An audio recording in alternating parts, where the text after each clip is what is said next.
Good evening. Welcome to the March 16th meeting of the Washington Bruce Romeo Parks and Recreation Commission.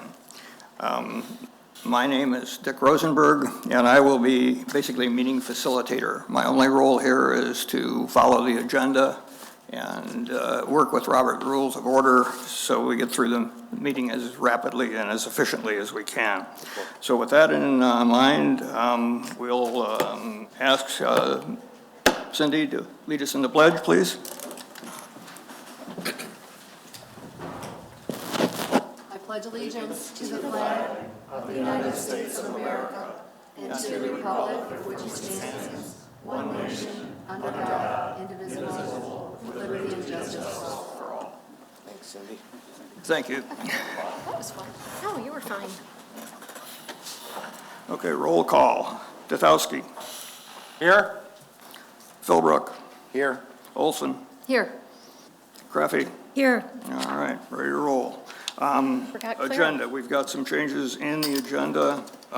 May I have a motion to approve the agenda? First of all, I'd like to introduce our attorney who is going to be joining us starting tonight, John Starrin. Okay. Everybody now has name tags, so you know that who everybody is. Any questions, you can tap any one of us on the shoulders in that. So as far as the approval of the agenda, so we do have some things that we want to add and we want to move around. So we want to take the budget and move it to the very end of the agenda. So item 7.3 will be at the very end of the meeting, is what I'm recommending. Okay. The commission application introductions, that's 8.1. We will now put that right after 7.2. So right after land lawyer contract and commission meeting schedule, we will have that then. And then we are going to add in Giffords 8.4, which will be just before the budget. And what was that item again? Giffords and Webster's Engineering. Here you go, okay. All right. Mr. Philbrook, you, sir? You covered it all. Thank you very much, Mr. I do. We need to, did you add Phyllis when we're going to talk about? Yeah, so let's add Phyllis too. Okay. So, Where do you want to put that? so we'll do that right after well, you know what? How about if we do it at 7.2? Well, so that'll be 7.2A. How's that? So we'll do that. Is that okay with you, Mr. Philbrook? I didn't quite, It's for, so that she can, the minutes. she'll be taking the minutes. Take the minutes, yeah. Okay. And then the only other thing is we have 3 quotes for our truck. We're having transmission issues, so if we can add that. Sure. How about the 8.5? So we'll look at that Right before the. after the budget then. And It should be simple. is the budget amount acceptable for what your quotes are? Yeah. You have 40. It's actually one of our trucks, the transmission went out on it. Okay, this is just to repair that Yes, transmission. a repair. Okay, my mistake. Yeah. I thought you were talking about the new vehicle No, that we no. have in the budget. My mistake, thank you. Yeah, we can do it after the budget tonight. Yeah, sure. So the truck repair.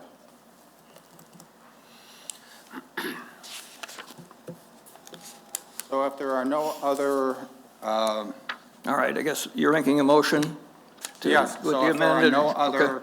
other moved or added items, I would like to make a motion to accept the agenda as we have just amended. I'll support. Thank you, sir. Any other discussion? If not, call a vote. Tatowski? Yes? Philbrook? Yes. Motion passes. Item number 1 then, lawyer contract. Oh, no, I'm sorry. We've got community comments. We got to do. No, we're wait, going to do minutes. the lawyer contract first. We got to do number 5 first. We got to approve the minutes. And I Oh, think I'm that- sorry, approve the minutes for each. Let's Yes. approve the minutes. Okay, let's go to those. Okay. Yes. Motion to approve? Well, Phyllis does have a new set of minutes, I think. Well, she's, I gave it to you, right? think they're yes, included in and here. it was basically typographical errors and no content changes. No content. So Clara now has a copy of that. Am I correct, Clara? This was in my mailbox yesterday. I know you emailed it to everybody. I have the file copy. Once it's approved, I will sign it and give it to her. Okay, all right, and, okay, so I make a motion to approve the prior meeting minutes, and what's that date? January 19th. Okay, for January 19th, 2023. I have no changes to the minutes. I'll support. All right, Anybody else? all right. Motion support, no further discussion. Call the question. Mr. Kozowski. Yes? Philbrook. Yes? All right, motion passes. Who's going to sign those minutes, by the way? It calls for a signature. It should be signed by one of the commissioners. Okay. So that once it gets to the new commission board, it should be signed by the secretary, Right. okay? Okay, So for so- right now, I would say one of the commissioners, either Mr. Philbrook or myself, it doesn't matter. How about you So, sign? She's got the official one? I have a copy, stamped file copy. yeah, so we're going to use that one because that has the corrections, the typographical errors, which were very minor, but thank you, fellas. All right. Next item then is community comments. Is there anyone that would like to speak relative to an agenda item? If there's an agenda item you want to talk about, if there is a general comment, I'm going to ask you to hold it until the end of the meeting. So if this is going to relate to the I just want to give, agenda items only, please. okay, I just want to give a little encouragement to all the people that decided to put their hat in the ring to be seated on the board. And also, just a Mary, can you reminder, state your name and your, Mary Meisner, Village of Romeo, Bruce Township. I just wanted to remind those who don't ultimately get a seat on the board that there are an inordinate amount of volunteer opportunities in the community, that if they so choose to be involved in Parks and Recreation, starting with the Easter egg hunt and all of the toddler events, they're looking for volunteers. This is a community endeavor, and we should help them out. Also, there's always a special needs event at the Washington Center for the special needs kids. I see very few faces that have ever come and worked that event, and it's heartwarming. So anyway, thank you very much. thank you, Mary. Thank you, Thank you, Mary. Mary. All right. Anyone else? If not, let's move on then to unfinished business. Item 7.1, lawyer contract. Clara, do we have a contract that Mr. Philbrook and I can sign? Yeah, for the file? Sure. Yeah, thank you. Yeah, it was, we had a motion to approve the lawyers at the last one, so we're just yes. finalizing the signatures. I'll make a motion to go ahead and approve John Staren's contract. That's Hefeli, Staren, and Christ, PC's attorney at law, Very close. as Close presented. enough. As presented. I will support that. All right, move and support. Any discussion? If not, I'll call a question. Just one discussion, the effective date. That'll be starting today, Okay. because otherwise John can't bill us, and I don't think. Well, we'd no, like I think that. the Didn't know if effective we date needed would have to- been the date of the last meeting, the 19th. Yeah. If- January. You know, you make a very good point there, Lisa, because we have. Had discussions made with calls him. and discussions with John. So, Mr. Philbrook, would you mind amending your motion so that Mr. Stern gets paid for that time? So I'm going to amend it back to this contract to go into effect dated January 20th of 2023, and that would be when John signed it.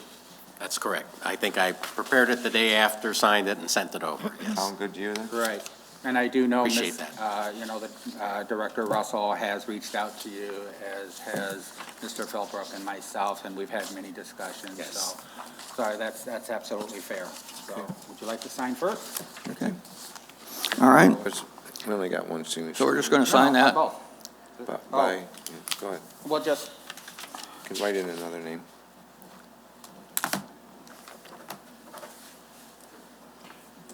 now, under IPS, do you want our title, or what is that? Just put, Or can I just have Mr. Philbrook sign right just have there? Mr. Philbrook sign, and for it, he can just say All Commissioner. right, and then we'll just put the date, and we'll backdate that, if that is okay, to the date of this original contract. That's fine. Yeah, the date that on the contract is January 20th. January 20th, yes, sir. Okay. So we are going to backdate this right here, so for full transparency, and that he gets paid. Okay, I think we're set. I do like to, or would like to compliment you, sir. I was expecting to print out several pages, and it took, what, one and a half? So Sometimes less is more, and I I didn't certainly want to appreciate- overwhelm you with legalese right out of the box, so. All right, let's move on to the next item, which is going to be the schedule. Second, please. You want a new one? We have a new one here. We're going to finish this right here. We put the wrong date in, put today's date instead of January 20th. A lot of things on the agenda tonight, but we're going to get through it one step at a time. Right, Richard? March. With smiles. Yes, sir. Thank you, Mr. Fulber. Is there a vote on that motion? Did, You made the motion. did you do a roll call on that? Pardon? Did we do a roll call We didn't take a vote on that motion. for the attorney's contract? Because it involves money, we have to have a roll call vote. A roll call vote, okay. I think motion was by Philbrook, so, Mr. Philbrook? Yes. Okay. Support? Oh, all right. All in favor? And now Aye. a roll call. Mike? Yes. Okay, Yes. okay. Moved and approved. All right. Next item, I think, is what, just information only, which is the commission schedule? Well, we're Claire? actually going to be approving the commission meeting. Yeah, the commission meeting schedule. All right.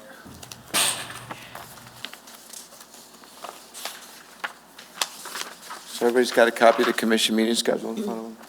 Yes. So the dates are all correct. I did coincide those. These are the dates that are going to be held now at the Bruce Township Hall at 223 East Gates. We'll need to change the address. All the dates are okay with the township. Currently, the boardroom's available for all dates. So I would make a motion to go ahead and approve our schedule for the 2023-2024 meetings, with the exception of having the address changed to 223 East Gate Street, Romeo, Bruce Township Hall. I will support that motion. All right, any discussion? If not, roll call. Mr. Philbrook? Yes. Mr. Tatowski? Yes. Motion approved with changes as noted. All right. Are we doing the minutes contract next? Is that, am I correct there? Oh, yes, we're doing Phyllis now. Yeah. Thank you. So we have the proposal from Phyllis. Mrs. Do you have that copy of Phyllis's proposal? If not, I'll bring it up I do electronically. not. It's in the minutes from the last meeting. It's in the minutes from the last meeting. Thank you, Phyllis. I knew I read it, but I've read so much this week. Oh, I thought it was a separate. I don't think I have a copy. Yes, I do. Oh, you do have it? I don't. Well,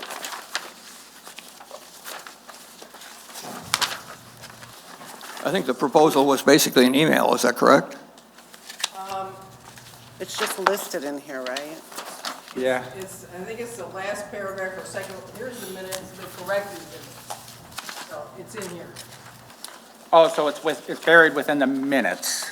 That's Item Item where- number 10. Pardon? Item number 10. Item number 10. All right. if anybody wants this one. Yes, please, and I'll go ahead and I'll read item number 10, if that's okay, sir? That's fine.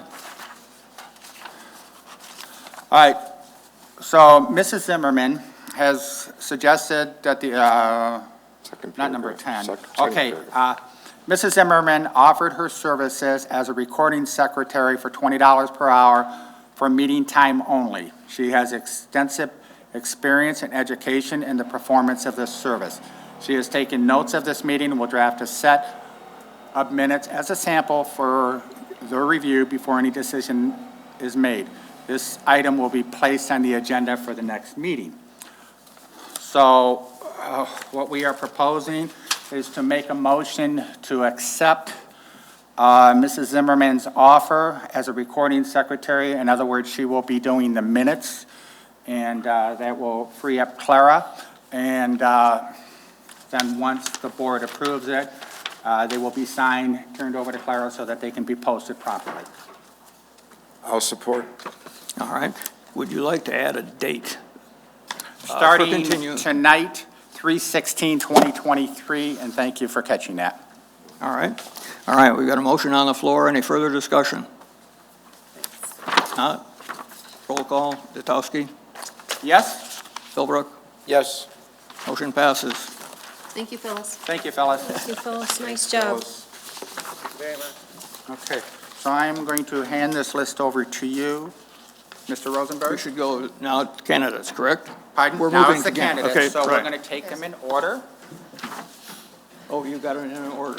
Oh, right there, so as they sign I want to in. thank everybody that put an application and everybody that took the time out and is considering to be possibly as a commissioner. It's really nice to see that we have so many people. talking to So you, many Mike. people, I think it's Yeah. turned down. So many people that really want to make a difference in the community. Thank you very much. So, can't get everybody on, but, just stay part of the community and just keep volunteering and do So what we can. I'm sorry, go ahead, Mr. Philbrook. All right, thanks. So how we're going to do this is we have the sign-up sheet. We're going to take it in order, and we're going to ask you to come up to the podium. You didn't sign it? Okay, you're going to be last then. That's fine. I just want you to know that. If you can't follow instructions, you're last. That's just the way it is. So we're going to ask you to come up to the podium, state your name and address for the record, and then give us a brief 3 to 5 minute explanation of why you want to be a commissioner. It's all free hand. And so, Mr. Rosenberg, please. All right, let me run down the list so everybody's aware of what the order is then. I've got Palmer first, Teller, Heyer, Welsh, Shelton. Can you say them a little slower? And then- Yeah, so I'm then sorry. I want to number this Yeah. list here. Please. Okay, so number 1 is Palmer, Palmer? Scott Palmer, right? correct. Okay, that's number 1. Number 2? Jenny Teller, Okay, over here. Jenny Teller will be number 2, Susan Heyer, will be number 3. Janet Welsh, Janet Welsh will be number 4. Charles Shelton, Charles Shelton will be number 5. Pam Gethert, is that correct? Will be number 6. Bob Billick, Will be number 7. Joyce Monto, Will be number 8. is it Debbie Garcia? Darlene. Darlene. Darlene Garcia. Darlene. Will be Okay. number 9. Cindy Knight, Will be number 10. Jim Jacks, Will be number 11. Matt Greenfield, Will be number 12. Ricardo Leai, is that Will correct? be number 13. And Joyce Zimmerman. Will be number 14. Okay. And let me And just, then Phyllis you fell off my page, sorry. I made it bigger, so Phyllis will be what number? 14. 14. Yes. All I right. only have one from our list here who did not show up. There's 3 on my, Sam Pravetti, James Ruthio, or Amanda Bowers. Right, There have been several. This is like, I brought, if you wanted to make notes Yeah, on so this this list. is the one I just updated, if you'd like to write these numbers down on there, Mr. Oh, you have it already, sir? But for different, various reasons, they can no longer apply to volunteers. Okay, Thank you. thank you. So those three are crossed off? So the three that. Yeah, Yes. yeah, we're just doing, we can give you the list. Okay. All right. Basically, we've indicated you have a total of 5 minutes. I will serve as timekeeper, and at 4 minutes and 30 seconds, I'll give you this, all right? And if you go over, Done. Hook, just, you get the hook, right? Nobody's packing, are they? I could have brought some stress balls. I know that there's no pressure, we just want to meet you, so. I just have one question. In the minutes, do you request a description of what the people say that's normally not recorded in the No, minutes? no. So just that they spoke? Just that they spoke, yes. Okay, that's, I just wanted that clarification. Yes. Thank you. All applicants have filled in the Parks and Rec application, and they have put their qualifications in there and put in what they are bringing to the table. And now it's just, we want to hear from you personally, and so we're just going to listen. I'm not going to ask any questions tonight, and go from there. all right, Scott? Mr. Rosenberg was looking right at me when he said about the 5-minute thing. I know it. Does he know you? Well, we've had, yeah, in the past from church. Good evening. My name is Scott Palmer, and I'd like the opportunity to serve this community as a member of the Parks and Rec Commission. And I know as you make these important appointments, I thought it would be helpful to this committee for me to address 2 questions. First question, why do I want to serve on this commission? And the second question, why am I qualified to serve in this area? First, my motivation, I think it's really simple. It's serving the community that I love. I've been my home since I was 3 years old, over 50 years in this community. The first 25 years since I was 3 in Washington Township, and the last 25 in the Washington Township side of the Village of Romeo. From that upbringing, from a young age, I was involved in Parks and Rec programming, and I think those programs helped shape who I became as a young adult and as an adult. Anything from Washington baseball to Parks and Rec basketball. I have fond memories of learning the gifts of teamwork and making friends. After I came back to the community after university, working and even having continuing education, I remember taking a financial planning course as part of Parks and Rec that was helpful to me as an adult. And as unfortunately I age, I now appreciate some of the opportunities that are for us of advanced age. The idea of Star Transportation and being able to be mobile, and my mom, my 82-year-old mother still goes to the Parks and Rec Exercise Center. So just knowing that there are opportunities here for all ages. I also think it's important to know that my wife and I chose to raise our 2 kids here, and my 2 kids grew and had the same experiences that I did. Being able to participate in Parks and Rec activities, and I having the ability to coach them in that. So I really want these same experiences that I had and that my children had for all residents in this area. So secondly, why am I qualified? Why would you choose me over the other great candidates that I'm sure you're going to hear from this evening?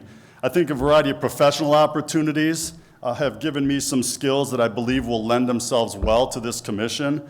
So if we start with my educational background, I have a bachelor's degree in business education and general business from Central Michigan University. So I have an understanding of business concepts that I know will be part of this experience. In addition to my time in teaching and training to be a teacher, I chose to get a master's degree in business administration, not in education like many of my colleagues. So I do have an MBA, so I have even further instruction in those areas. And I finished off my education with an ed specialist in leadership, because while this is a commission that oversees, it's also a body that is human-based and is supporting of a community. So the ability to to lead and to work in leadership and to be a good servant leader is important, and I believe I bring that. But again, theory is one thing, but what about work experience? Again, my 25 years in education, so working with people, whether it be colleagues as teachers, whether it be young people as a secondary educator, includes my last half of my career in administration. So I have led people, I have managed budgets, I have managed seven-figure grants, I have built programs from scratch, and I have managed existing programs. So I've done that at a school level as an administrator, I've done it at a district level in career and technical education in the second largest school district in Michigan, and then also as a countywide career tech ed director. So there were 200 plus programs in Macomb County, of which I was responsible for helping in all 21 school districts.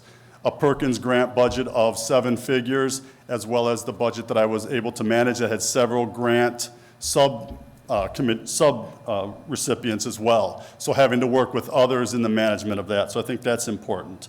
Now, when you think about the idea of Parks and Rec and the athletic component, the rec component of that, in my time in teaching, I was coaching 3 sports. I've coached football, basketball, and baseball, from Parks and Rec up to middle school, up to varsity. So knowing athletics and recreation and the training that goes along with that, I think is important as well in understanding what this organization will do. Closer to home, 7 years in the Washington Baseball Board, of which we were able to really take what was a long-standing organization and not only stay true to the ethos of Washington baseball, but also to expand it and to really innovate in some ways. So the ability to do more and to expand while still keeping what it is as its core. So lastly, I think the most important thing that I want you to know is that I come to this commission with one goal and one goal only, to serve this community.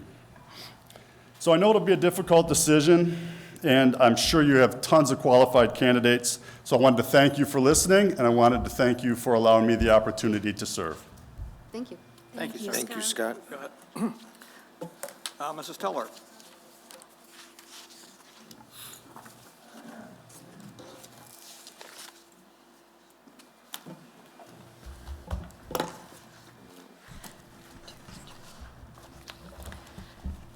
Hi, everyone.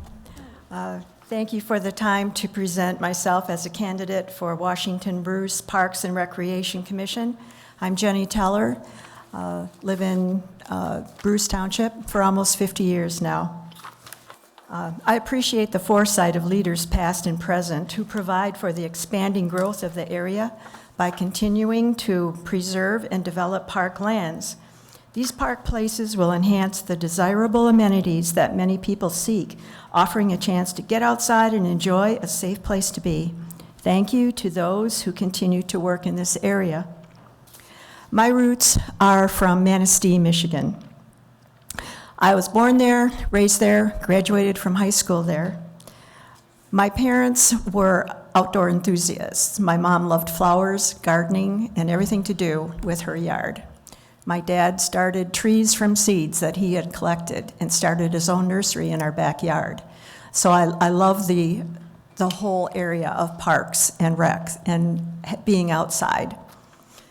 As an individual, things that are very important to me include my faith, my family, and my country. To honor my faith, I attend church regularly and help wherever I can. For my family, I try to be a good example of care and time with them. For my country, I regularly vote my conscience and serve our veterans through the VFW Auxiliary and its programs. Other areas of importance include appreciation of nature, volunteering as needs arise.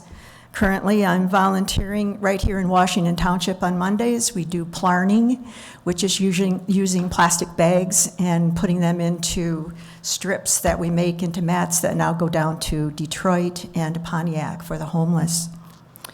I'm working His Table, which is the community free meal at the Romeo United Methodist Church. I've been doing that for a while. And that's actually with the VFW group. Tomorrow and the next few Fridays, I'll be delivering fish fries to the homeless in the area. When this volunteer opportunity was posted online, I was immediately excited to apply. This motivation and excitement comes from another city and the work experience that I gathered there, working on a Parks Commission there, and feeling the satisfaction of accomplishment it provided. The process of working with others to make things beautiful and useful was affirming to all of us as we work to improve the quality of life for all. My hands-on experiences also include developing and maintaining garden areas at my church, pulling weeds in public parks and general use areas, identifying invasive species and removing them, and always leaving things cleaner and better than I found them. Instilling this last principle with my grandchildren is important to me, as they are the next generation of users and protectors of our parks and recreation areas. My desire to be on the commission is to help as much as possible by giving time to the communities that have made my living in this area a wonderful life experience. I want to do that to continue, and I want that to continue for the next generations. My purpose is to work with like-minded people who care about providing great opportunities to children, teens, families, singles, retirees, and those with physical challenges to be able to enjoy indoor and outdoor free time in ways that improve healthy living, improved mood, lower stress levels, and increase self-esteem. I plan to continue support of senior programs like STAR and others. My actions, if appointed to this commission, will hopefully be a good example to future generations, showing the importance of volunteering and working together for the good of all. Important to me is being fiscally responsible, showing respect to the taxpayers of our communities. My commitment is to following the guidelines of the interlocal agreement adopted in August of '22, which is the guiding force to move us all forward with continued quality parks and recreation programs, transportation, great facilities, and other needed services.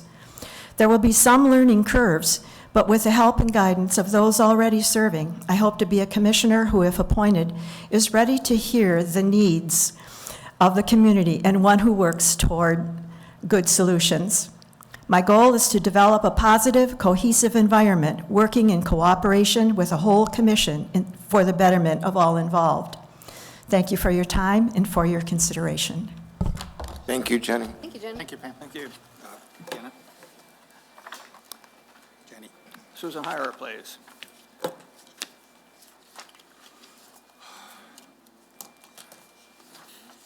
Good evening. Thank you for the opportunity to be here this evening. My name is Susan Heyer. I live at 61652 Glenwood Trail in Washington Township. So I know that you have stated that you received our resumes, but I'd just like to state a couple of things from that. I've lived here close to 35 years in Washington Township. As a mom, wife, sister, friend, and employee, my philosophy has always been leave it better than you found it. And that's my desire to serve on this board. They've done a great job, good vision, but I'd like to help fulfill that vision. While my children were in elementary school, I began a program called the Student of the Week because I felt that was important for our children. I also volunteered in my children's classroom, the library, engaged students through experiences, through Math Pentathlon, Science Olympiad, I was a Girl Scout leader. And I also, some of you may remember, was a school marm at Westview Orchards and engaged children in many field trips there. Beyond that, I then served on the Romeo Community Schools Board of Education for over 12 years. I represented our community in the capacity on that board as president, vice president, and trustee. Additionally, I then went on to serve at the county level, and I was also served in the role of president, vice president, and treasurer secretary. I represented our school district in Washington, D.C. during my 12 years on the board and throughout the state at various levels. So now I'd like to talk a little bit about why I want to be on the commission. I'm interested in being the voice of our community and serving on the commission. So I read through the agreement, the new agreement, and I just have some thoughts about that. I believe it's important that commission members are know and understand that they were responsible for the business operations of Park and Recreation, not the day-to-day operations, as that is the responsibility of the director. I believe it would be the commission's responsibility to make policies, for example, regarding programming and budget. And we would have to understand that the budget and approve a balanced budget, be responsible for long-term strategic planning, and fulfill requirements of the two boards from Bruce Township and Washington Township. I do have a couple of questions after reading that, and I don't expect you to answer now, but just some questions from reading it. I understand there's been a new job description created regarding the director's position, and as it would be the responsibility of the commission to annually evaluate the director's performance, and I'm just curious if a review process has already been established or if that would be something the new commission would do. I just had another question about, I didn't say anything about an employee manual and where that would fall in to the commission, or would that be the responsibility of the Director of Parks and Rec? Also, I noticed in the interlocal agreement, there was no way to amend that agreement, so I'm curious if that would need to be addressed.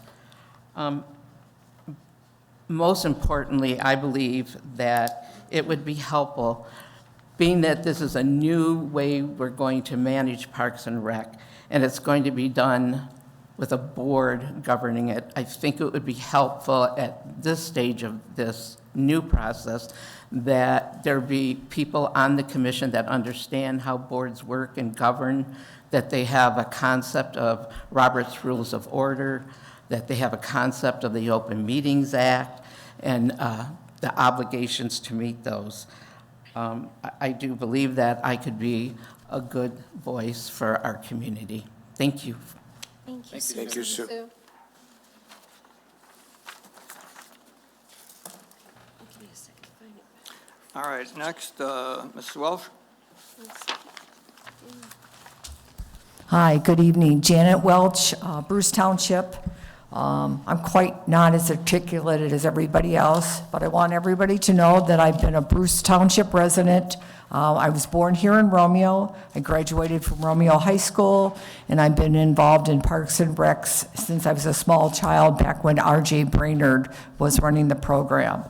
I have regularly attended the meetings here for the commission since the last year. One of the things that I believe in is that Parks and Rec is a non-political group. It's for the residents here that live in the three communities. We need to look at what we're doing for everyone. What's the best location? Where's the best programs? Where should those buildings be built, or that kind of thing? Not whether it's in Romeo or Bruce, but what's the best for the community? I am involved in the community. I help with Labor Day. I've been involved with Parks and Rec at Labor Day. I also involved in the AAUW book sale every year for the past 20 years. This year I helped with the Christmas parade for Parks and Rec, and I was involved the last 2 years in the community Thanksgiving dinner. I have a bachelor's of degree with accounting and budget experience. And I have worked for the state of Michigan, so I'm very familiar with budgets, variances, and how to stay within a budget. The last thing I would like to note is I've been involved in Boy Scouts for years, and I was involved at the district level, not just at the local level. I was a day camp director for 5 years for the Boy Scouts here in the area, and I know how to work with large groups of people. I just want to say that I believe in Parks and Rec, and thank you for the opportunity to speak. Thank you, Janet. Thank you, Thanks, Janet. Mr. Shelton, please. Give us a second to find it. Good evening, Charlie Shelton. I live 70110 Eldred, Bruce Township. So I raised in Armada, so go Tigers. Live here now, so it's go Bulldogs. Just a kind of a brief summary. I currently work for the Metro Parks, so the big park down the road at Stony Creek is my home base. What my specialty is doing presentations for all ages, but in particular, my passion and interest is for senior citizens. So that's my target audience for about 80% of the programming I do. I am married to one wife and have 4 kids, and keep it in that order. And so out of my 4 kids, I have one who is in Boy Scouts, so kind of actively involved as a dad with that organization. One of my sons also is severely disabled, so we have really an internal experience, family experience of what it takes to participate in really more of an inclusive environment for programming for the disabled. So I think that from a perspective of what I would like to be able to offer to the township is 13 years of park experience next door, and to be able to translate that into our own community. Also, I think that for my own personal interest in it, my kids have participated quite often in different programming here in the RWB programs, and really enjoyed things like the fencing program, of course, swim programs, all those things. And so really what my interest would be is to expand the programming to the extent that we could, to reach out more into our community, and for really a higher level of participation. I think it's good right now, but I think that we could probably reach some good targets of making sure that the full community is engaged. And I get excited about that when I think about how big the community actually is. When you look at the geography and the numbers of people that are here, I think it's growing and it's good. So that's it for me. I thank you for having the opportunity to come and speak to you. Thank you, Thank you very much. Thank you.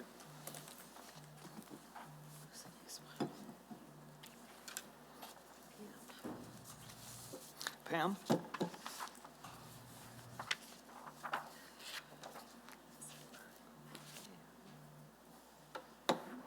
Hi, I'm Pam Geddert. I live in Bruce Township. Thank you for the opportunity to speak tonight and for your consideration on becoming part of the board. My family has actually only lived here for not quite 13 years. We moved from West Michigan, where we didn't have a Parks and Rec system in place.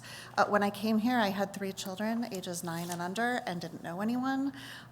Through a little bit of research, we got plugged into that summer to a couple programs at Parks and Rec, which allowed my children to meet people before school. It allowed me to kind of get plugged into the community. My 3 kids have been involved in all different levels within many of the programs at Parks and Rec. My daughter still being very involved in the dance program that is run there. My current position, I'm the serve coordinator at Romeo High School. Through that position, I have the opportunity to get into all different levels of where Parks and Rec is. I bring student volunteers into the senior center for the children's activities. So I get to see firsthand, from the littles all the way up to our senior citizens, that the quality programming and what it brings to the table for everyone involved. My goal for wanting to be part of this is just to continue to see Parks and Rec grow and provide the fundamental services for all members of our community. My background, I have a bachelor's degree from Central Michigan. I've spent my entire career in education. I was home full-time for a bit. I've substitute taught in every building in Romeo. I've taught preschool, and as I said, I'm currently the serve coordinator at the high school. In addition, I've served on the Romeo Band Boosters Board. I've served on PTO boards. I've had experience writing grants, overseeing budgets, and planning events. Because I'm out in the community so much with my job, I do feel like it allows me to have an ear into what's needed and what's wanted. Thank you. Thank you, Pam. Pam. Thank you, Pam. Bob Billick.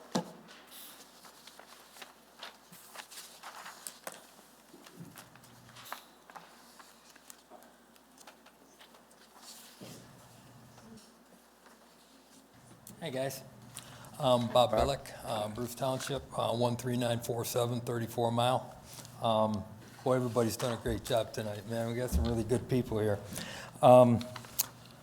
My reason for wanting this is, number one, I've been a resident of Bruce Township for almost 30 years, raised my family here.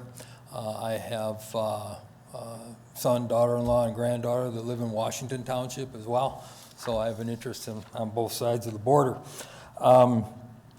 I understand and have an appreciation for the Parks and Recs programs, what they provide to the community, and how important it is to a community.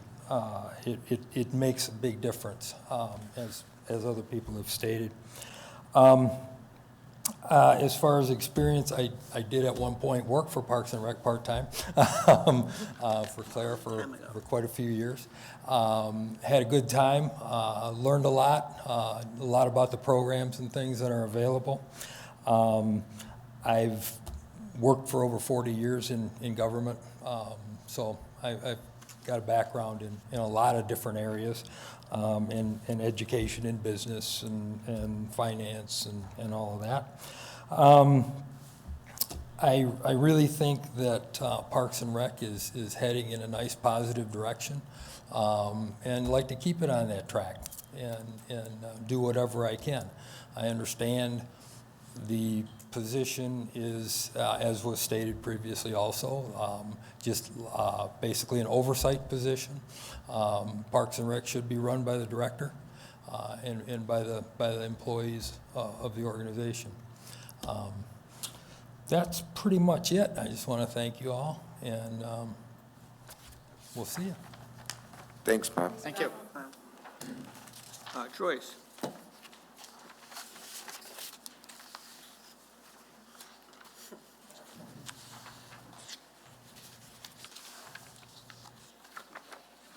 Good evening.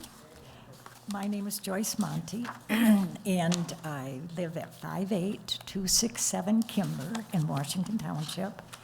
I have lived here for 58 years. And is that me? Am I causing? I'm only trying to turn it up. Why don't you talk or pull it towards you a little bit, right? Okay. I'm here because I'm such an advocate of the Parks and Rec. I am a walking example of the value of the Parks and Rec's offering for senior citizens. For 25 years, I have rolled out of bed at 7 in the morning to be down here at 8 o'clock, 3 days a week, year-round, for a exercise class. So thank you, Parks and Rec, and Chris Hurd, for offering that, because I'm sure that it has lent itself to my well-being and probably longevity. So the reason I even thought about applying was to have the opportunity to be a cheerleader for Parks and Rec. But on the other end of the spectrum too, I was in education for 60 years, and I see the value of Parks and Rec for children, especially right now when we know that mental health is an issue for these kids that have had their face in a electronic device day in and day out. How important it is to have to offer them the programs that Parks and Recs offers, so that they get the opportunity to be team members, to dance, to prepare themselves, because there's all kinds of evidence that team players grow up to be leaders, and Parks and Rec offers that. So I value it from the early age right up to old age, which I seem to know a lot about. And if you want to see something fun, come down here and watch those seniors get together and laugh and talk. And it's so gratifying, because the other side of that is the seniors that are isolated. Now, one more comment about my old age. I think Scott's mother is a friend of mine. I believe your father is a friend of mine. So I have been around here so long that, well, we won't even go into the old as dirt or something like that. So thank you for the opportunity. The reason that one more time, is that I even thought about this is because I want to be an advocate. This is so valuable to our community. Thank you. Thanks, Mrs. Monty. I have to call her Mrs. Monty. Darlene Garcia. I have to make one quick comment. Mr. Felbert just turned to me and says, I have to call her Mrs. Monty.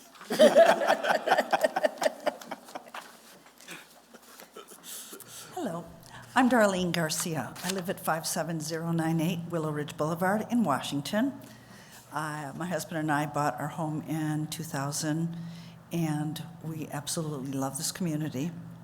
I have been doing fundraisers. I think the first one I did by myself with my sister when I was 14 years old, to the tune of about 600 people in a hall, and everybody said, there's no way those two kids are going to pull this off by themselves. We did, and we've continued to do that kind of stuff our entire lives. So I loved the lady that just spoke. She was just refreshing. I'm a real estate agent. I used to be in administration. I have a degree in administration, but for the last 12 years, I've worked in real estate. And I specialize with seniors and first-time home buyers, and I like to do a lot of relocation, but seniors are my passion. So spending time here at the center is something that I enjoy very much. My granddaughters have been very involved. Is that this?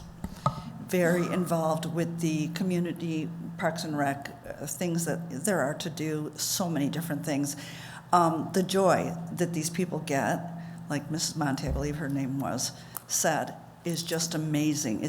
I've experienced it more in the last 13 to 15 years than before. Plus, I've seen the kids growing up involved in it. My husband and I both love this community. The availability and the expanse of options that it gives to children from all three communities and to adults and of all ages really changes their quality of life. And I say especially with seniors because I spend a lot of time with them. And in many communities, it's one of the first things that I guide them to. If they become widowed, if they're alone, this is like such a great bridge for those people. And so I've always been very passionate about kind of guiding them to where they will make that transition. I am a military mom. I lost my son 6 years ago. And so I know that grief, regardless if it's from a child, which is devastating, of course, or of a spouse, changes your life. It's like you turn the page and it's a new chapter that nobody expects and nobody ever signs up for. So the things that Parks and Rec has to help these people transition really does give them a better quality of life. I didn't put anything formally together. Like I said, I've done lots of charitable stuff. I was president of it used to be newcomers here at the center. Now it's the Ladies Friendship Club. I was president for 3 years. I am treasurer right now at this point. I don't want a treasurer job on a large scale, but I feel qualified to be a part of the commission because I'm definitely a people person. I look to always make things better for my clients, for my friends. This community has so much to offer. I can't imagine living anywhere else. And I know there's a lot of people here with a lot of experience, but I would like to be considered. Thank you very much for your time. Thank you. Thank you, Darlene. Thank you, Darlene. Cindy Knight, please.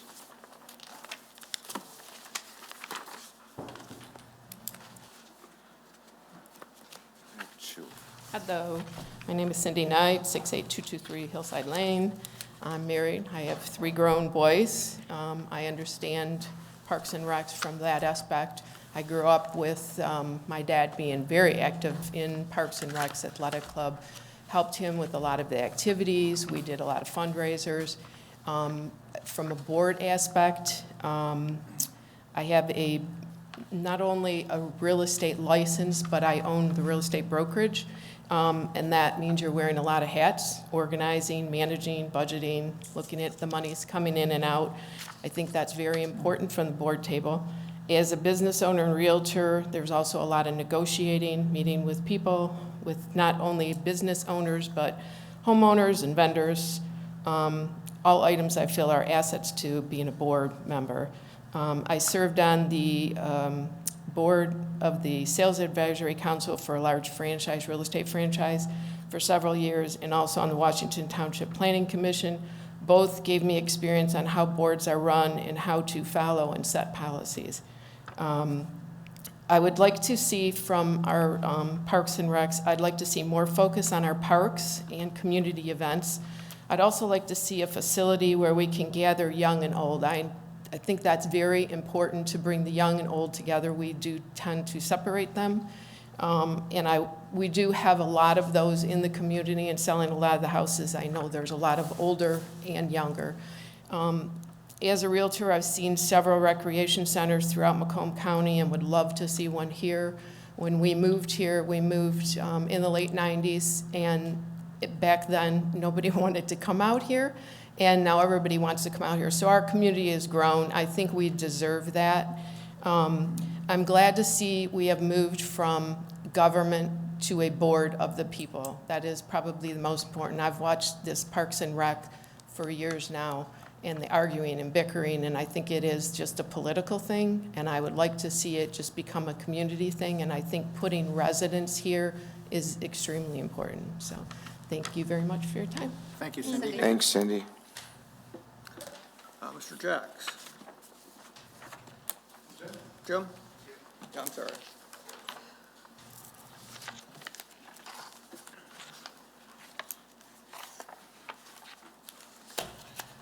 Hello, everybody. Thank you for the opportunity. My name is Jim Jacks.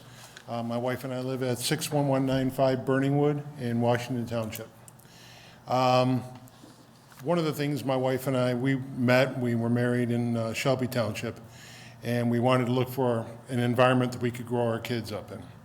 And we just gravitated literally like 3 miles north. We found Washington. We love the place.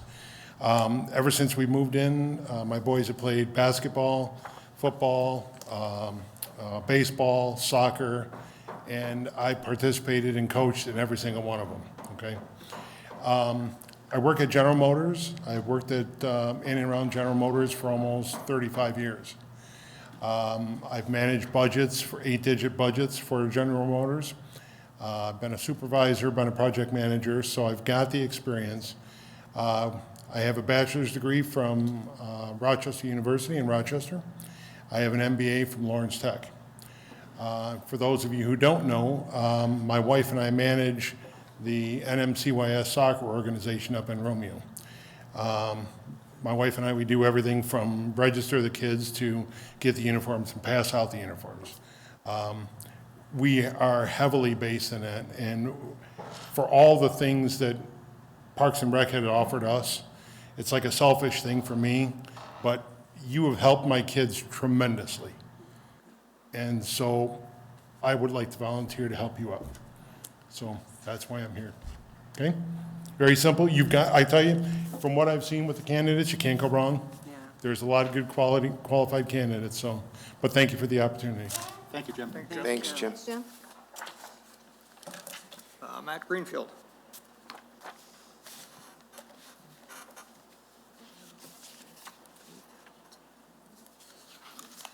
On the list signed in.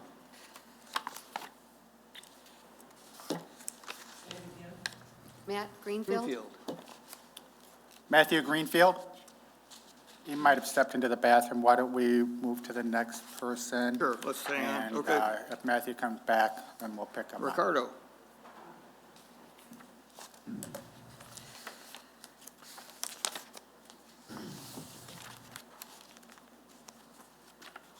Good evening, everyone. I was just about to say I was number 13, which is usually unlucky, except I'm Italian. We believe that number 13 is very lucky. So now I'm no longer 13, so we'll see how this plays out. As I said, good evening. Thanks for according me the opportunity to speak to you all. My name is Ricardo Lelli. I am a Washington Township resident, have been for about a decade. I live on Glacier Club. I come to you with some different things that are transpiring now in life. Recently retired from 38 years of the federal government. working for the feds, and lately, primarily, my last assignments were with the military, doing DoD contracting. So I have a legal background, a contracting background. I served as a contracting officer for the United States government, a procurement analyst, and a contract administrator these years, and traveled quite a bit and seen very much a great deal, especially with our military families. My background's a little bit different. I can't come up here as so many qualified candidates saying I have children and I've served on the boards of Parks and Rec before. I have not. But what I do bring, I think, to a certain extent, is a fresh perspective, fresh ideas, someone new, someone unfiltered with previous experience that I think the board can utilize to a certain extent. I think every type of commission, every type of board needs someone like that representing our residents, because many of them are in situations like that. They don't have kids and they don't have kids to take advantage of the Park and Rec, but they still want to commit to the actual community. So I am recently retired, as I said, so that accords me the opportunity to serve on this board. I can experience some different things that I want to do now in life at still a relatively young age. And at the same time give back to the community. One thing that is important to me, especially in the last assignments that I've had with the government, is those involving military vets. And what I'd like to bring is to see where we can go, where this Parks and Rec Commission can go, to expand opportunities for those military vets who are disabled people in general. Of course, I support everyone else who talked about the seniors. Without a doubt, that they have some place to go, some place that they can feel safe and loved and enjoy life in their latter years. But to me, military vets and just the disabled, I'd like this Parks and Rec to try to expand on that and see where I could present that opportunity. So with that in mind, I just thank you for the opportunity. I wanted to serve here, and hopefully I'll be hearing from you, and hopefully I'll have that opportunity. But thanks so much. I appreciate it. Thank you, Ricardo. Thank you, Ricardo. Phyllis Zimmerman, please.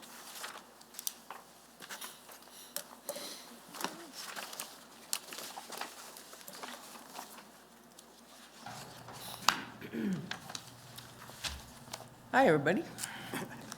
As if y'all didn't know me already. For those who don't, my name is Phyllis Zimmerman. I have been a resident in Washington at 8541 Stanford North for the last 8 years. I lived in Washington also when I was in high school for a couple of years, and I will not tell you how long ago that was. My asset, I believe, for this commission mainly would be the fact that I served on a board of directors for 30 years in a 520-unit housing development, managed everything, all aspects of that housing development, including budgeting, planning, and the activities, handled putting out a monthly newsletter. You name it, we did it. It was a resident-run housing cooperative. And I served on that board for 30 years, about 15 of them as president, rest of the time treasurer, secretary, or just member at large. I also served for 12 years on the board of directors of an organization that trained boards of directors. So I have taught all across the country things like the duties of the president, the duties of the treasurer, the duties of the secretary, how to read a budget, how to hire a management company, all those kinds of things. I did all that kind of training for 12 years. I have been involved in the township since I moved back here about 8 years ago. I started attending the township board meetings. I was not involved in Parks and Rec at the time. Again, my child grew up somewhere else, so I wasn't involved in the Parks and Rec here. But through that, attending the township board meetings, I started to get involved. And since the issue of changing to the new commission came up, I've been active in helping to draft documents and come up with, I did not write the interlocal agreement, but the first draft of the bylaws and things like that. I've been very interested in getting the commission up and running. I still would be. I think that my experience over the years puts me in a unique position. And I thank you for the opportunity. Thanks, Phyllis. Okay, one last call for Matt Greenfield. Okay, I think that, Have we missed anybody? Want to make sure that everybody has an opportunity. we're good. All right. Thank you, Mr. Rosenberg. All right. Well, I want to thank everybody for coming out tonight. Very impressive group of candidates, frankly. I mean, it's not easy to stand up and put yourself out, so certainly appreciate everyone's effort to do that. What is the process from here? Yeah, so that's where we need to go next. So obviously, we have not had a chance to talk about this. Our next board meeting is April 20th. April 20th. So my thought, we review the applications, and I'm actually going to go back and watch these videos 2 or 3 more times. Because I don't have much of a life, and this is what I really want to do. I want to make sure that we, that everybody gets a fair chance. And then we go ahead and we pick at the next meeting, and then those that are selected, well, then their names will be submitted to the boards of authority, which is Bruce Township for their 2 representatives and Washington Township for their 3 representatives. Understand that this board will collectively pick all 5, okay, so that we have everything as fair as possible. Mr. Philbrook, have I missed anything, sir? Are we going to do it by vote on open meetings? We have to, sir. Yes. Okay. And that's all 5 members, including the director, I think. Absolutely, absolutely. Have I missed anything, sir? No, you've stated it all correctly. Okay, thank you, sir. Thanks, everybody. Really appreciate you coming out. You're welcome to hang on, but Yeah. So if you don't mind, I'd like to take like a 3 or 4 minute break here. Let those who want to leave in that. And again, thank you, everybody, for coming out. This is not the easiest thing in the world to do, but I am really excited to move into the next phase. I really am. Yeah, great. Okay, reconvene Yeah. in 4 minutes.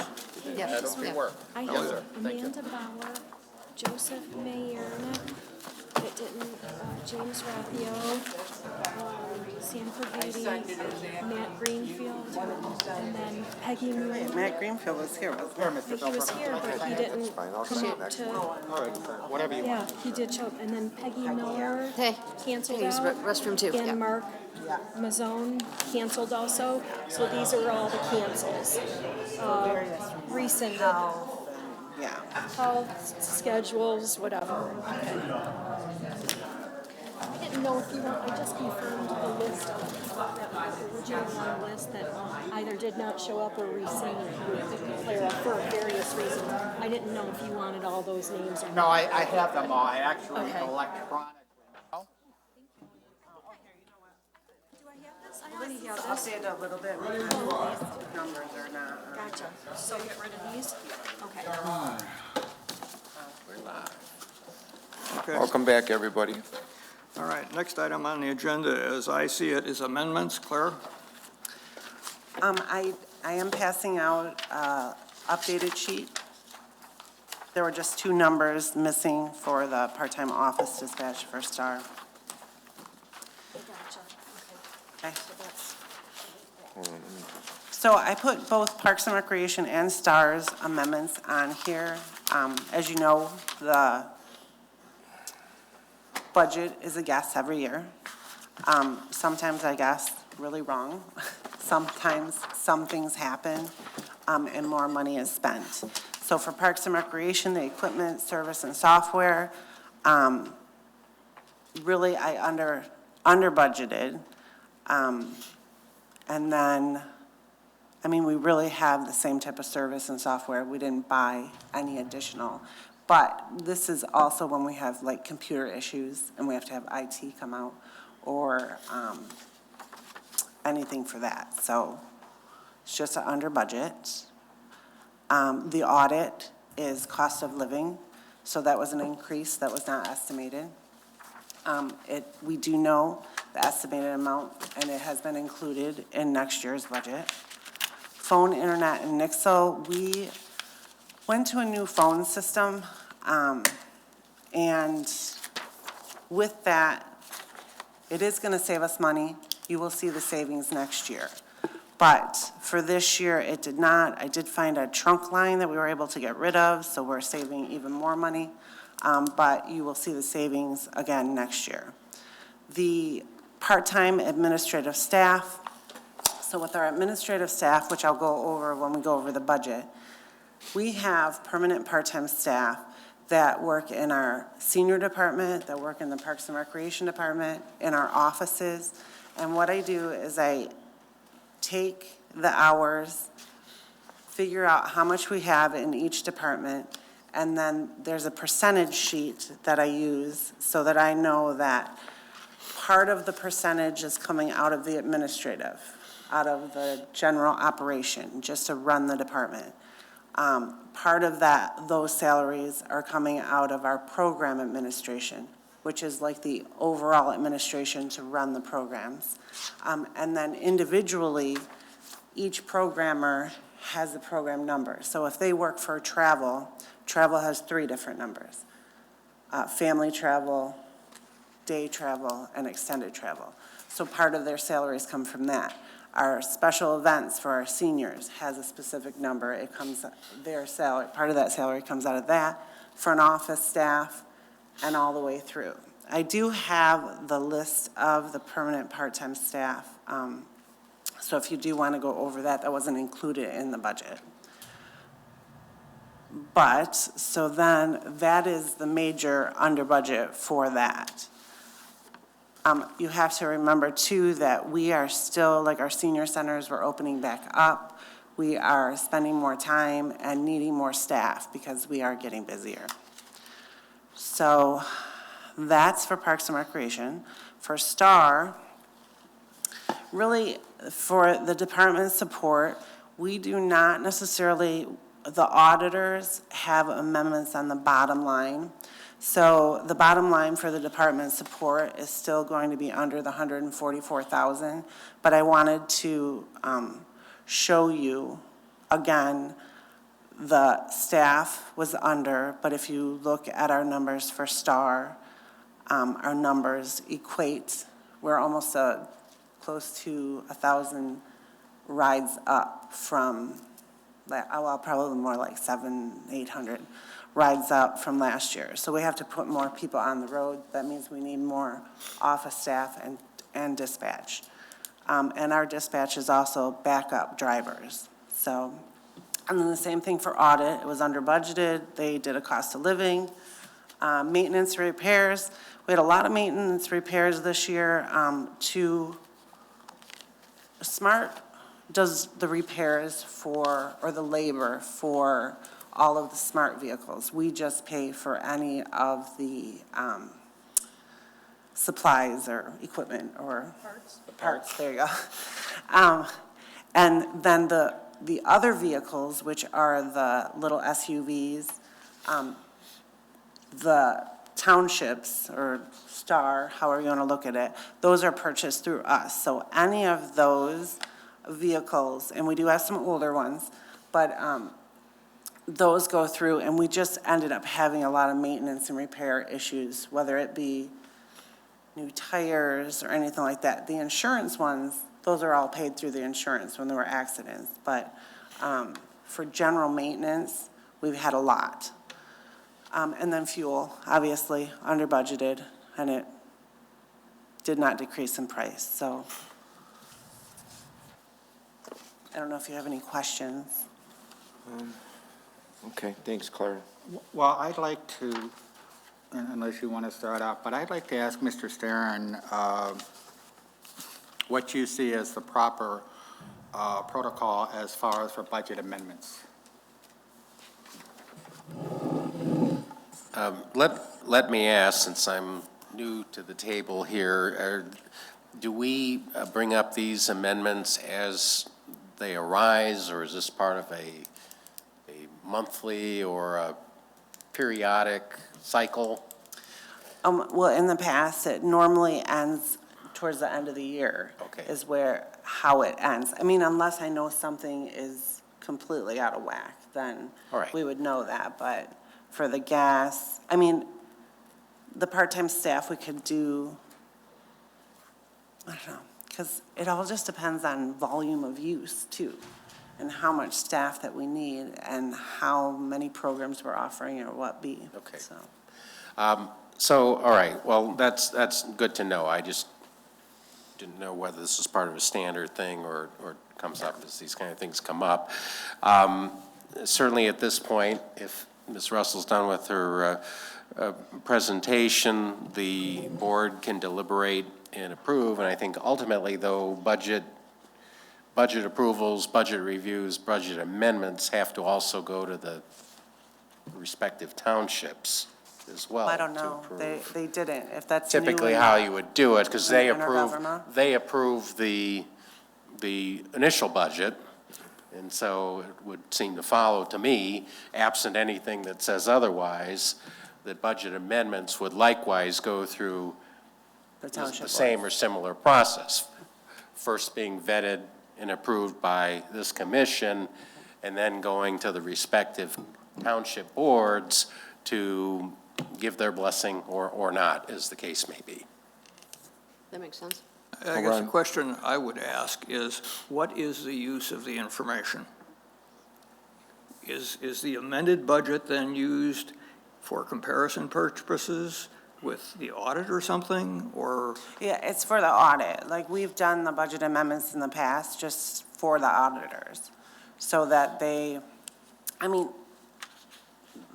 that's who I end up giving it to at the end of the year. And we don't go through each program either. We do just the administrative and the maintenance parts of the budget. It would be, and they're all the line items. if I may, I mean, it would be fairly standard practice. I'm sure it happens in the townships too, whether it's done monthly, every meeting, hopefully not every meeting because it makes for long meetings, but just trying to comply with the law. We are required as a government agency in Michigan to operate on a balanced budget. We can't do like the federal government and literally spend money we don't have or print money. We can only spend the money we have.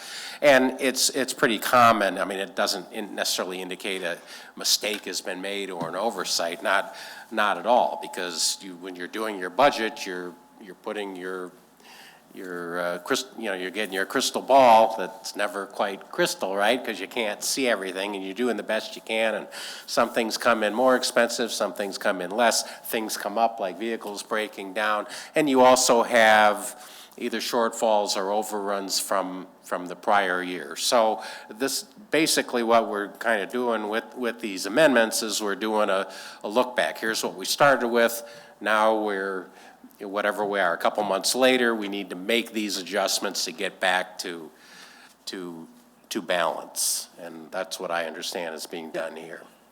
Yeah, we have not approved the budget, so this is just an amendment to a budget. Okay, so this is an amendment to a proposed budget. Well, this is the amendment to this fiscal year and 2022, 2023 budget. So it's, all right, right. But it's Year-end budget, it's year-end amendment. The year-end amendment, and then we'll be looking at the new budget. the new budget for the next fiscal year. Yes, sir, yes. So it's, it's really, it's not a cleanup, like I said, it's just a balancing that, by the end of the year. And certainly, for the auditor's purposes, we always want to have a good, clean audit, and the auditors want to be able to see the columns matching up in the budget. So that's why you're properly doing this.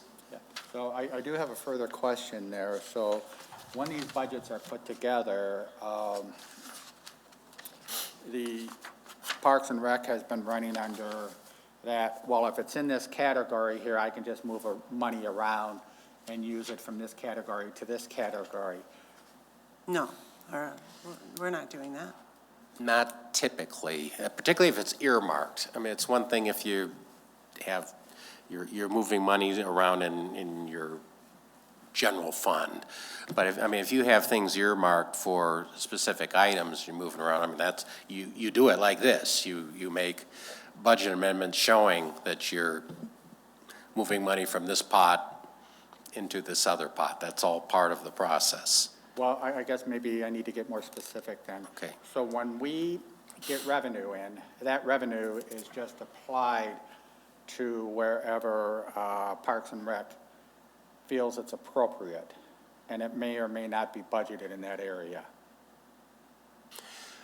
Typically, I would expect, and this is probably a question better answerable by the auditor than me, but I would expect that as money comes in, that is not tied to a specific item anyway. I mean, for instance, if there are fees related to, registration fees related to an event or a program that you already have in the budget, it just turns out those fees come in more or less than what I would expect you would, just as a matter of course, the director or whoever does the bookkeeping on this would roll them into that. But otherwise, I would think that as monies come in that aren't specifically earmarked for an account, that they would basically go into your general fund for the commission and would stay there until such time as you've gone through a process like this and the commission has decided to move or earmark those to a particular purpose. I'm not sure what with you the mean. exception, there are some exceptions. For instance, you get certain monies that may have government or grant strings attached to them where you've already committed that as those monies come in, this is where they're going. They're not going to pay for truck tires, they're going to pay for recreation programs or something. But generally speaking, it would be as I indicated. Did I answer your question? Yeah, I think so, but I still think there's a little confusion. Am I reading that right? I'm just not sure if you had a specific that you're looking at, Well, or so- is there? And Mrs. Farren, you actually gave an example of it, so when we have an event and we collect the monies for events, so let's say it's a $10 and we anticipate we're going to have 50 participants, and so we need $500, right? But we end up having more participants and it only costs us $500. We get $750. Now we have $250 left over. That money then, from what I'm understanding with you, should go into the general fund and stay there until the commission decides what to do That's with it. typically the way I would expect it to go. So any programs, because I always thought programs pay for programs, They and that do. would be considered like a different fund. I mean, Do we have unless it? something's changing, our budget is split in different ways, and our programs, some of them are free, and some of them are, say, basketball. Basketball makes money. Fencing is limited, or archery is limited, you know what I mean? It's not 100 kids coming. So when each of the programmers does their budget, we do it to make sure that we're gonna cover the costs of the awards and the shirts and what have you. But if there is revenue made from that basketball program, it helps cover the costs of the programs, the free special events. Like, we don't take the general fund monies to pay for the special events. We do, though, take programs. And this is not something I created. This was in place and has been in place since the beginning. So, and with the auditors, I mean, it has never been an issue when we're talking about the programs, and some of the programs are paying for the other ones. Like, the auditors don't even have me do budget amendments, because programs are almost like a moving target, you know? It depends on, it could rain, it could whatever, people don't feel like fencing, or the Olympics come and everybody wants to do fencing. So. Registration. Right. I mean, we are definitely a service. We're not, like, we can't count how many things are on a shelf. It's a guess. Right, but at some point, whether it's at a year-end amendment like this or whatever, you would have what I'll call a true-up. I mean, just take any program, whether it's a dance program or whatever, and it turned out this is what you budgeted for the dance program, and you've got a line item for that on the budget that you approve at the beginning of the fiscal year, or that you add on at some point, and it turns out that you know, the program took off like gangbusters. You had far more interest than you anticipated. You made all this money. I mean, at some point, I would expect that would be reflected in, like I said, a true-up or a budget amendment such as this, where you would show that, and maybe we're talking about the same thing here, but that where you would show that that line item actually has, yeah, we spent this much, but we still have basically this excess in it because the revenues are greater than the expenses. And I mean, and through this process, that would be where the commission would look at it and say, well, you know, do we want to keep that money, you know, in that pot, same pot basically, and roll it over into the next fiscal year budget, or do we want to take that unexpected added revenue and apply it to truck repairs fund or just general fund or whatever? I mean, that's entirely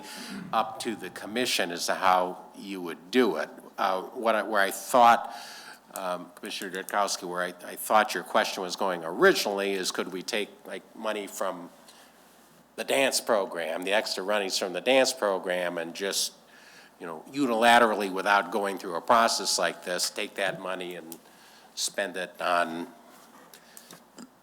carpeting or baseball or whatever. Well, and that would be different, and that's something we need to be careful. I guess I should say that from the beginning, this top page, this is our budget. This is what gets audited. These are the line items. These, everything else, the 11 pages that follow, those are just the breakdown. So like when we do the budget or the line item, for instance, this one, the department operations, I'm looking at the very bottom line, definitely over. But when I'm looking at department support for STAR, I'm still under. And even though I'm over in these numbers, I believe I still am going to be under. And so that's what the auditors look at. So our budget for both Parks and Recreation and STAR is the top page, if that makes sense. Because they are not going to go through every program that we have. It would almost be impossible. I understand that, but now that we are a separate governmental entity, that we are a standalone entity, and we can now sue and be sued, and we have the interlocal agreements, we now have to abide by different rules. So what could and did happen in the past doesn't necessarily mean what could and can happen in the future. Right, but it doesn't mean it's wrong. So if we are short, then we pull from the general fund. So the money, like Mr. Starren said, any extra money is going to the general fund. And then if we need monies to that, the board has to vote on it, onto whether or not they want to move money from the general fund to finance that. Is that how you read it, Mr. Starren? I think typically that's right, but you actually have, you do have a lot of discretion, as Ms. Russell said, doing, you know, there's you know, a number of ways to go about the budgeting process. And you have some communities that do it pretty simple. Others have these magnificent, flowing, award-winning, picturesque budgets with just broken into extreme detail. It's kind of like your minutes, you know, how detailed do you want them to be? And you can do the same thing this way. If you are comfortable with the way things are currently being done, doesn't mean, you know, that doesn't mean they're being done wrong, but if they don't have the breakdown or the detail or the flow that the commissioners want or think it should, that's, again, it's not a matter of right or wrong. It's just what is your preference and how thorough do you want it to be? And do you have the resources and the personnel to, to provide you with that breakdown? I mean, it is a skill. Yeah, now that, we're a new entity in that, we want to make sure that, especially as we turn this over to the new commission, that they know what the rules are up front. Sure. And that's why you, sir, were hired to guide us as well as the new commission, because we don't know the law like you do, right? So that's where we're going to turn to your expertise. And so that's kind of where it's at right there. So we have the budget amendments. I might suggest, is there any public comment on this?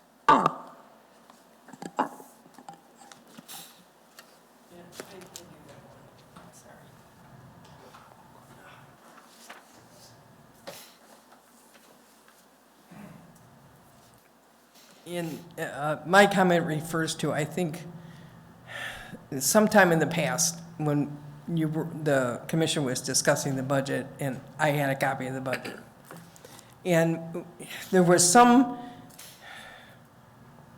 I had a question about Parks and Recreation occasionally receives what they call sponsorship money, what the townships, we also call it that in WVRW. Where people donate money or sponsor an event or whatever the case may be. So I personally thought there should be a line item on the income side just showing the amount of sponsorship money gained in a year. There is. Now, where they put it, where? Because the last time we talked about this, it wasn't there. It's always been there. Our brochure, ads, and sponsorships that we sell is underneath programs, because what that does, or the whole reason that I started selling ads, was to help for the cost of the brochure that we sent out and to help for the cost of programs. Okay, my point is that instead of showing it on your back sheets in the program categories, my thinking would be it should be on the top sheet as a general line item of sponsorship money. Then you show on the expense side, sponsorship money used for this, sponsorship money used for that, sponsorship money used for this. So there would be an income and expense shown on the top sheet for sponsorship money. That's just my way of thinking, that's my way of budgeting, but again, that doesn't make it correct. And I guess I like your opinion on that, too. I have a suggestion. Maybe it would be good if you talk to Pam Hill or from the auditors so that we could discuss, because I don't think there's anything illegal about what we're doing. None of us No, are and I, saying like that.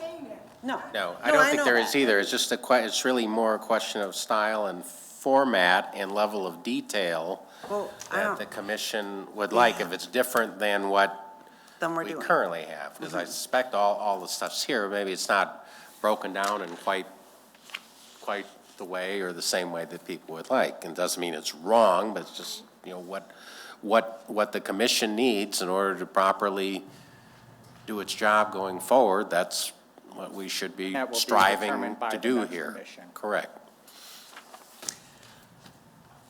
2 cents worth here. If the auditors, when the auditors are finished with the audit, if there were some improprieties going on, would there not have been a message on the auditor's page to say, you better clean this up, or you better do things differently? This has been going on for years and years, in probably many different auditing firms that have done the audit. Never has it been red flagged. Give it a break.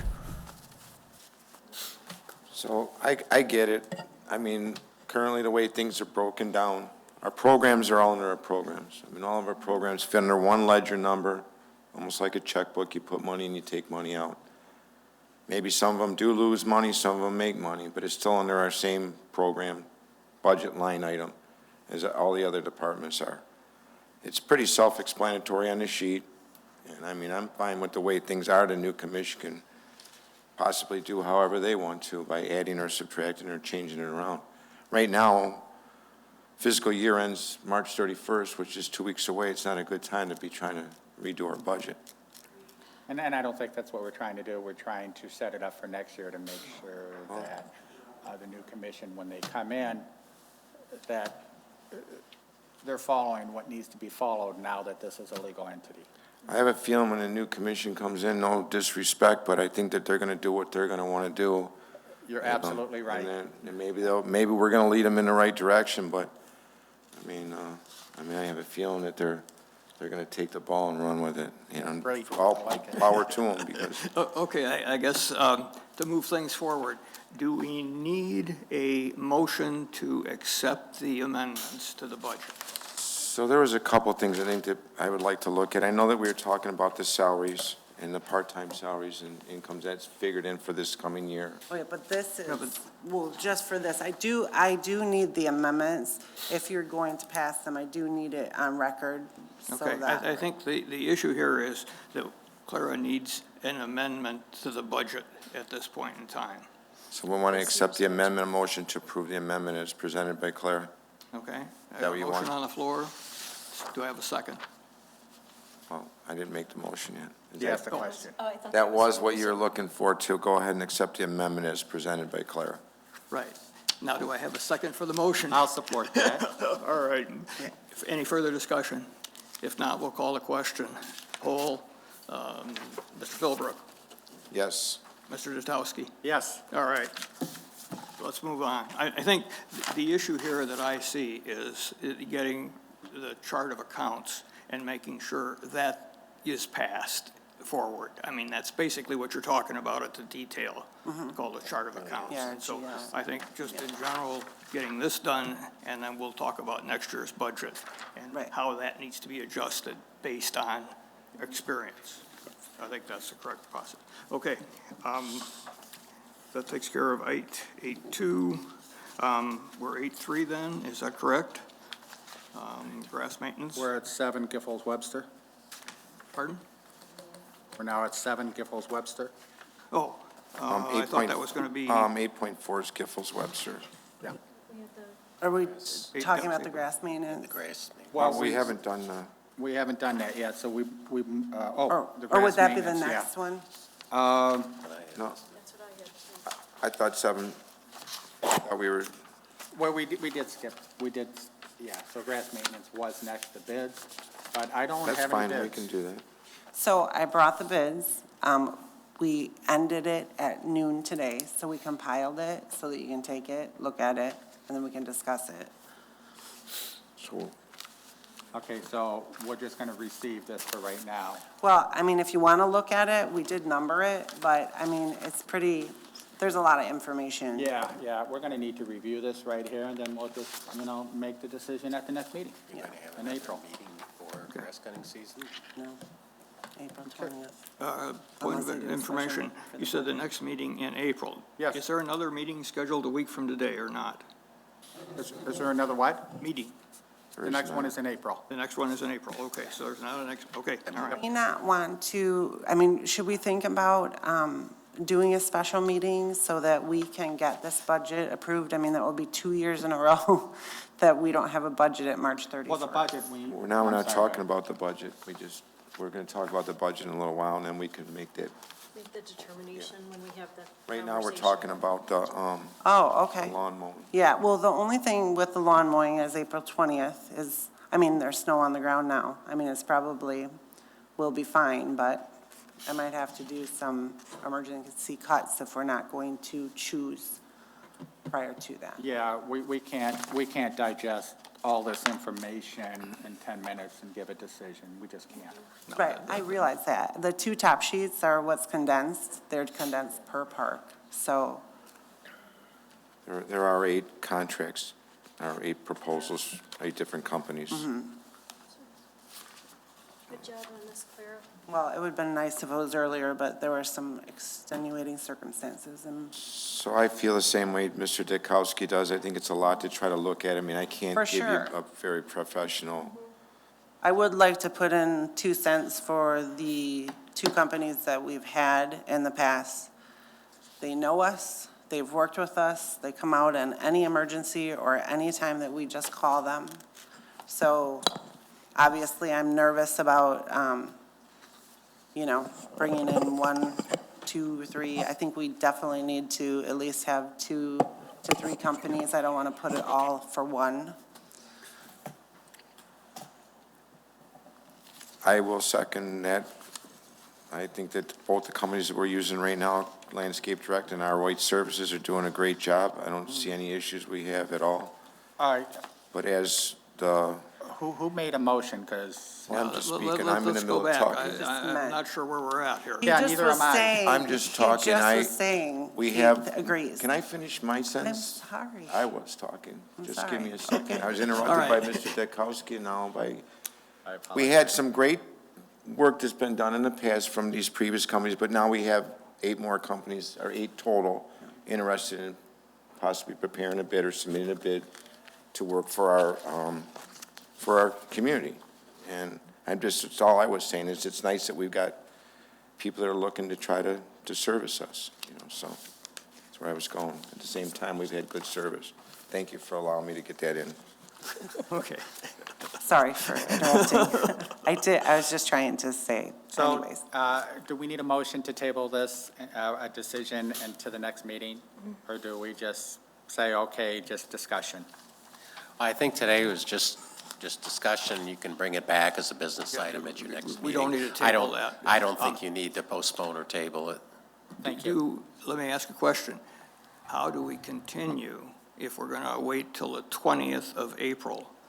Because we have services that need to start in terms of landscaping services before that point in time. So do you want to issue a 1-month extension? Or, what's your?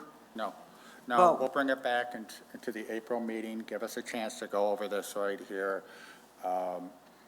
3 months' notice was given that we would need this information, so, because I know Commissioner Olson has sent an email out January. in January, so 2 months ago, said, hey, let's get ready for this right here. And it's the day of the meeting, we're getting it. So we need to do our due diligence and make sure that we're reviewing everybody and we're being fair to everybody. So I'm not willing to go ahead and just say, because we use them and we use them. Well, Well, what if the grass grows, though? Should I do Okay. an emergency where I So- can use the 2,500? So Mr. Philbrook and I have already discussed that, and we're okay with that, and so we're ready to move on. So yes. We realize, there could be some cuttings in April, pre-emergence, rolling, spring cleanups. Obviously, this is going to be a good one this year without trees, but again, we don't have, it's not like snow plowing. We're going to extend the snow plowing contract of the current contract that's already in place right now. The contracts we have in place right now are from last year on the lawn mowing and maintenance. So, If we have to have emergency, so an emergency, then I would do the 2,500 as long as I can get something cut for $2,500. I understand that I am behind in this, but what good does it do the community this is punishing them. This is. Clara, how do you expect us to comprehend all this No, Mike, information? I don't nobody's want asking. you to, but there's absolutely no reason that if we need the grass cut, that we couldn't have the grass cut I once. think- Hopefully, we'll get through till April 20th. If Right. we don't, though, how's it look? No, I Okay, so understand that. bad me. I'd like to tell everybody out there that I was late on this, and it is my fault, but if the grass So grows. last year, we were late on it too, I think, and Right. we made it But work. can everybody look at what happened over the last 2 years? Granted, this one's my fault, no doubt about it. And I will accept that. But, we can't, just to punish me, Okay, This is not a punishment. can I just interject for a minute? So I think the point is, we're all in agreement that a decision cannot be made today on the bid. We're all on the same page with that. I think, if I understand it correctly, if there is something that comes up, an emergency, let's say Crystal Diamonds and needs a cutting because all of a sudden softball or baseball is starting and it's before we make a decision on April 15th. Clara has the ability to exercise the power to spend up to $2,500 for these services from a current service provider, even though it isn't in the budget. She has that ability to do so. I think she doesn't have, because. No, because these are contracted items, okay? So contracted items step outside of the realm of just going ahead and doing it. So we're looking at contracts here. We're looking at hiring contractors to do it for the year. So we need to do, like Mr. Felberg said, review all this right here. And we'll talk about this at the next meeting. We'll make our decision and move on from there. And hope that we don't need the line. I think what Lisa was trying to say is that it's not that we're going to hire, I mean, we do have the opportunity to reach out to some of the contracts that we've had in the past that we can get emergency cutting done if we need so emergency cutting. Not a contract, but just an emergency cutting on one basis. We've had to do it in the past. I think last year might have been an example. I know we did it at the township where we had to have a cut come in before the contractor was awarded. So, and it's not like we're awarding anybody a contract to have a emergency cut done, but we're just having it done to get us in I just don't know what order. good it would do. And hopefully, maybe there won't have to be a cut, but, Hopefully I mean, not. so we're punishing the public because. No, then let's not go there. How, We just the want only to other way make around sure. it is to award a contract right now. We don't have a contract. Well, or do what you just said, that, and I don't want to argue about it, I'm just saying that. She's just asking if Hope it that does there's an happen. alternative. Mr. Philbrook and I have already made a decision on to make the decision at the next meeting. We should be moving on to the next agenda item. I think there might be another alternative. Don't you have the option of calling a special meeting if necessary, if something occurs? So I think there is another option, that's all. We have talked about a special meeting, and we may have one for the budget, so there's a possibility we might be able to add it then. So, but we don't have that in place right now, so. Can't call a special meeting almost every time we want to make a decision. But I think we may look at a special meeting regarding the budget anyways, possibly, so. Okay. Regarding the budget, there was some discussion about a public hearing and a notice for that. That'll be handled with the budget for the public hearing. So I will discuss that once we start talking about the budget. The budget is at the end of this. Oh, the budget, okay, right coming here. up, got that, okay, all right, good. All right, I guess then we're moving on, and I guess you've got. Just getting ahead of us, that's all. Okay. But thank you. Can't keep up. Okay, you've got a Giffords item here, I'm not sure what that is. Okay, so, Mr. Philbrook, do you want me to talk about it, or would you like to talk about it? Sure, go ahead, you Okay. talk to Mike Kozak. So, had a conversation, there was a conversation a couple meetings ago regarding hiring planner, engineer, to start developing parks and getting things done in the parks and that. So with that right there, I had a conversation with Mike Kozak from Giffords Webster, and I told him about our conversation that we had, and I'm going to back this up a step further. So last week, Thursday, I was at the Planning Commission meeting in Washington Township. And before the Planning Commission meeting, we are doing review of the master plan for the township. So the commissioners wanted to know what was happening in Parks and Rec. And so they tapped us on the shoulder and said, can you fill us in? And so I went up to the podium and explained to them that Parks and Rec had been working on a master plan. It did not get done. We paid the planner for it, and so I don't know what's happening with that money. But I suggested at that meeting that because this is a community Parks and Rec, right? Right. Bruce, Romeo, Washington. Because it's a community event, that the 3 planning commissions get together with Parks and Rec and a 4-point joint meeting and discuss where Parks and Rec goes in the future. Because this commission will never raise the funds to build a community center. This commission will never raise the funds to build out the parks to what everybody wants. You want a dog park, you want splash pad, you want all of these things. We don't have the money, and we don't have the budget to cover it, and we don't have the millage to cover it. So putting the 4 think tanks together, I suggested that they pull these guys all together and everybody come up with a master plan for Parks and Rec, and everybody have an input on it. So you have the commissioner boards, you have the Planning Commission of Bruce Township, you have the Planning Commission of Romeo, and you have the Planning Commission of Washington. And everybody throws their cards out on the table, and everybody talk honestly and openly, and just say, you know what, let's talk. Let's move this forward, and let's help everybody out. In order to grow something, if we were to do a community center, we're probably $20, $30 million, depending upon what you want in it. If we want a splash park, we're probably looking at a few $1 million plus X number of dollars to run it every year.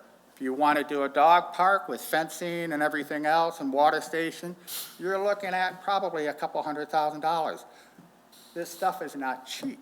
So the only way you're going to get the financing for any of this stuff is you got to get the backing. You got to get the big players in there and say, what do we want to do? How are we going to grow this? How are we going to move it forward for everybody and not have anybody unhappy? That part is a pipe dream, because you're always going to have somebody who's going to, I want this. Well, you may get it, just not in the order that you want it, but you can eventually get it. So just to give you a little bit of background, so now I'm going to go into the conversation that I had with Mr. Kozak, and then I'm going to go into the conversation that I had with Washington Township Lions. Can you hear me okay now? Okay. So I talked to Mr. Kozak about our needs, and Giffords Webster was at that PC meeting. And so I said, okay, Mike, can you send me an email? So I'm going to read the email to you, and I will forward this to the commission and to the director so that this becomes a matter of public record. Dan, it was great talking with you earlier today, and thank you again for thinking of Giffords Webster's to assist Washington, Bruce, and Romeo Parks and Recreation Commission, slow down, with your proposed capital improvements at the existing Washington Township Hall Park and the Gilcher Christmas Park. And let me explain that. So we were looking at a pavilion in Washington Township Park. We had talked about that this past year, and we had talked about a pavilion in Gilcher Christmas, okay? So that's why that part is in there. Our team of engineers, planners, and landscape architects are poised to use our extensive knowledge of the townships. Now understand, they represent Bruce Township also, and expertise in recreational design to assist your commission, the Parks and Recreation Department, and the residents of all 3 communities as you work to add vital capital amenities, pavilions, restrooms to these facilities. As we discussed, I think the best next steps would be for our team to meet with applicable members of your commission and any other stakeholders to refine and confirm the scope for improvements to both of these parks. And we can include other parks, so that's ad-libbing there. Our team knows the right questions to ask to help your team land on a project that will be successful and beneficial to your residents. This will help to confirm the costs you currently have allocated to these improvements and allow us to provide an accurate cost proposal for our services related to the design of said improvements. Please discuss with your commission their ability and who else you may want at that meeting, and we will make ourselves available as soon as possible. As I said on the phone, we are very excited to work with Parks and Recreation on these proposed projects and anything else that we can assist you and your team with in the meantime. If there are any additional questions or clarifications that you need, please do not hesitate to reply or call my cell phone at any time. So, Mr. Kozak went on to further say in our discussion that he would be willing to do concept drawings for us. No charge. Okay? And when the commission and Parks and Rec decide that they want to move forward with it, okay, then he can start the planning, you know, and then we'll hire them to do the engineering, and he'll put a cost budget together. And actually, we could give him numbers. He also stated that he can turn around and put together concept plans for any park that we have and say, okay, you want this over here, you want water fountains, you want a larger gazebo, or a pavilion, whatever. You want the dog park, anything like that that happens, we can put a concept together for you, and then we can do a plan, a build-out plan. So this is your 1 and 2, this is 3 and 4, this is 5 and 6, so that we can start working towards these goals. But like I said, some of these are very costly. So we need the community's involvement in order to move these projects forward. So now, and it's a little premature because we haven't discussed, I am going to later on tonight add that monies be added to the budget for a pavilion to be built in Washington Township Park. We have no pavilions at all here. We have quite a few on the north end. We don't have anything on the south end, all right? And talking with the seniors here and that, it's like, you know, it'd be nice to go out there and sit at a picnic table in the shade like we do in Bruce, like we do in you know, at the community center in Romeo. And it's like, you know, I agree with you that we should have it all the way around. And if we have some stuff here that should be over in this park too, then let's do it, especially if it makes sense that we do that right there. So then I had a conversation with Rob Wisniewski, who is the president of the Washington Lions. By the way, I just do this in my spare time. And I asked Rob, I said, so if we build a pavilion and with a pad in Washington Park, I know you have a lot of picnic tables just stacked up there that you don't want to put just on the grass. Would you be willing to put those picnic tables underneath the pavilion so that the 6 picnic tables we just put in the park can still be put around the park, and we have even more seating for that in events? And then Rob came back to me and said, you know, Dan, the bowl that was put in front of the gazebo in Washington Park, that bowl was actually built for an ice skating rink, and it was used 1 year. There's a drain there and everything else.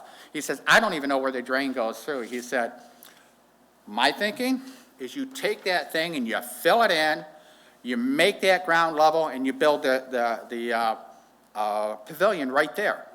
The larger, a large little bit something on the scale of Bruce has, but a little bit larger. So it has more shading, so it has more concrete and stuff like that.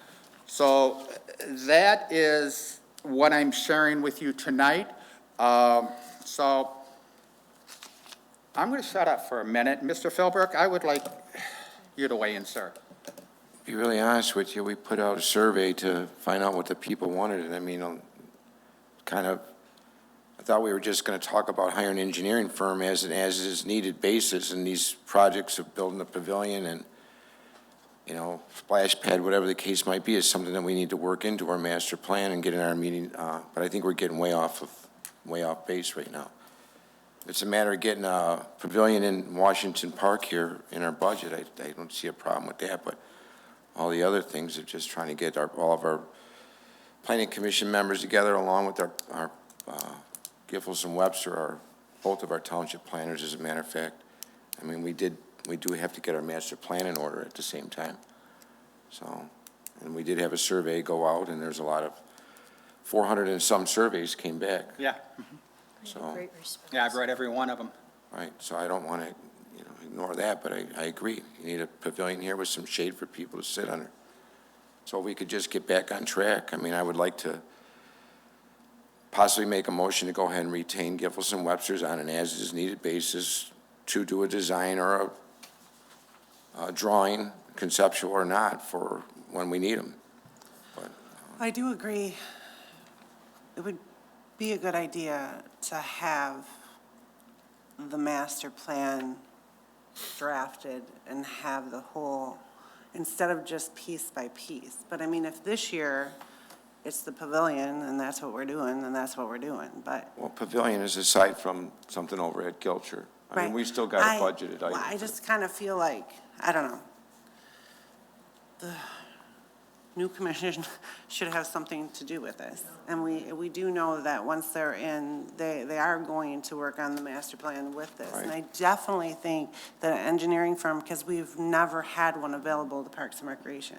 And that is one of the issues, that we don't have a set plan. I mean, we have our master plan, but the idea. We don't have any conceptual of anything. And I think that would help even the new commission moving forward. Yeah. Something that they can say yay or nay, check marks, oh, no, I don't want that, X's out, or we want it, and they can do the fine tuning of it. So are the Lions going to tear down their pavilion? Gazebo? No. No. So would we add to it? No, so what it would be, so what Rob suggested was fill in the bowl. Right. Okay? Because very little of it gets used. Just fill it in, make it even, and then put a gazebo basically off-center, so that people can sit underneath it It's a and pavilion. see the concerts Yeah, in I the get park that. and stuff like that. Right. I mean, the pavilion, it's not a good ice rink. We did it twice. Yeah. And it didn't work out. It didn't work, so. Absolutely. It all went away. The fire department came and filled it, and we had plastic down, so. But, whatever, but that's really new. I mean, that's a really new concept, or, I mean, we were talking about putting the pavilion at Gilcher. Do we want to stop doing that? No, this is doing both of them, moving forward. Let them do conceptual for both. Because the Gilcher Park, we have, $300,000 in the budget for that one right there. And we're looking at the pavilion over there with bathrooms. Now, the advantage of having Giffords Webster there is they already know where the sewer, water, and electric is throughout the whole township. They also know where the sewer, water, and electric is throughout Bruce Township, because they've been the planner here forever. So it's kind of a natural tie-in. In the beginning, I really didn't want to do it because I thought it was too many eggs in one basket. But then the more I listened and the more I see things in that, it's like it makes sense, especially when it says, it's not going to cost you anything for a conceptual. Yeah.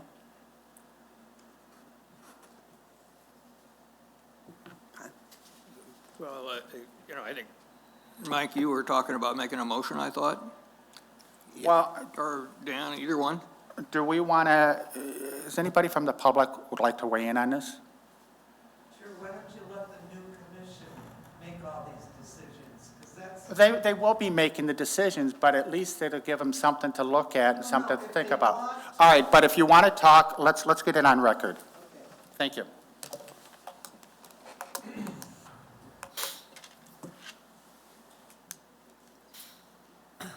I think we're moving forward. I hope we're moving forward. You had some absolutely quality candidates here that stepped forward and want to sit on this commission.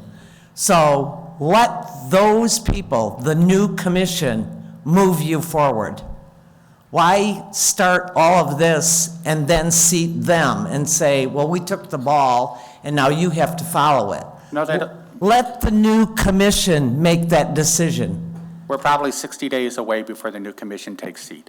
Why would it be 60 days? Because you have another meeting to go through, and then Yeah. they have to get sent to the boards, to the respective boards for approval. That could take 60 days or more. No, it shouldn't be 60 days. Well, that's the way it is. And you can't even, and as far as That's the way- I resolving can't- any of this with the grass mowing and the maintenance, what's wrong with an April 1st meeting to make that decision? And then we don't have to worry about grass growing that long when little leaguers and soccer kids are trying to practice their sports. It's not being reasonable. And that would give you 2 weeks to look at the plans, the estimates. Thank you. Thank you. So I think that there's a lot, I mean, like I said, it seems like we're getting off track. I think that what we're looking at is maybe just hiring an engineering firm which represents currently both of our townships. Very reputable firm. We don't need to necessarily get any drawings. We can budget for a pavilion, and then when the time comes to look at maybe possibly putting a pavilion in at Washington Park, then we can go ahead and maybe look at design. You know, Giffords can draw it up. I don't think it's much of a, it's not rocket science where we really need to have an engineer do something like that, but maybe the pavilion over at Gilcher is a different story. But I think that right now we should concentrate on what we have in front of us, and we're not making decisions on pavilions. I don't know. But I like the idea. Oh, it's a great idea. I mean, there's nobody's denying it. It's an improvement, and it's definitely an improvement in the right Sorry, I'll direction. talk louder. I do like the idea, Dan. I think it's a great concept. You know, I just don't want to lose 60 more days, you know, because we keep going 60 days, 60 days, 60 days. And the new commission, they're going to take a little bit of time to seat in. And if we can give them some conceptual, I mean, even if they go turn around and they drop it in the wastebasket, it didn't cost them anything. But we have some conceptual drawings from Fleece and Vanderbrink. He brought them to us, you know, some conceptual. Well, those were those were renditions that were literally pulled off the website in here. That was all those were. Just to start, though, to see what we may like and what would look good there and options, and, you know, so. I'll make a motion to go ahead and, I think that, I'll make a motion to retain Giffords and Webster as our township engineer, as our Parks and Rec engineer and planner as an as-needed basis. I will support that. All right, motion on the floor. Any further discussion? Sounds like a good idea to me. All right, call the roll. Mr. Philbrook? Yes. Mr. Tatowski? Yes. Okay. We now have an engineering firm on board. Wonderful. Okay, that's item 8.4, I guess. I think 8.5 was the truck issue. Do you want to do the budget first, or Let's do the truck. Let's just knock that out. Okay, Because all right. that's a quickie one, All don't right. you Yeah. agree? Yeah. Okay, you have estimates here? Okay. Our 2011 Chevy Here, Silverado. Let us get these. I just thought I'd give you a background on it.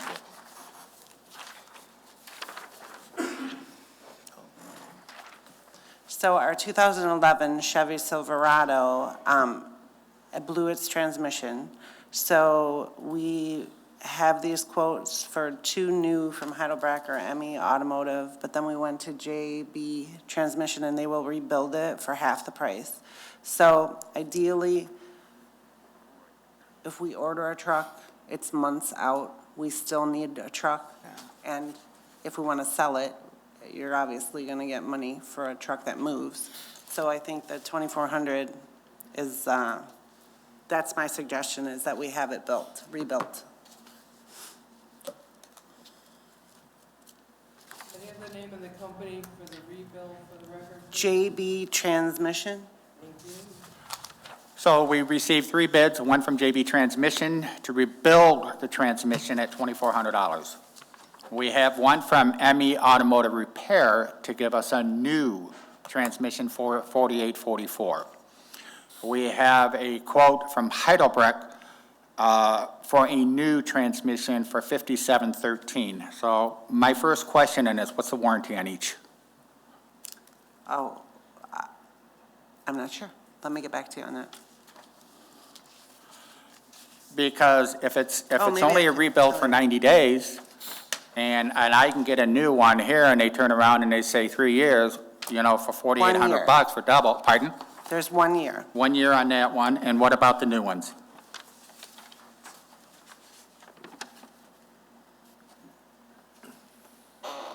They do not say.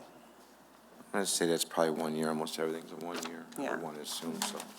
Does that sound reasonable? Typically 1 year? I don't know. I don't know for sure, but based on my own personal experience with vehicles, getting something more than 1 year without paying for an extended warranty would be unusual. Well, then in that case there, I'd like to make a motion to approve JV transmission for a rebuild for the 2011 Chevrolet Silverado 1500 4.8 liter V8 engine. Do Support. I have support? Okay, motion on the floor. Any Support. further discussion? If not, call the question. Mr. Jutowski? Yes. Mr. Philbrook? Yes. Rebuild the transmission. We will be looking at ordering a new truck. I'll get the, it's 8 months out to get a new truck approximately, and they won't even give you any guarantees on that. I'll get some information on that and get a price and have it for our next meeting, what it's gonna cost. We do have in the budget for a new truck this year, but, we'll see where we fall on that, so.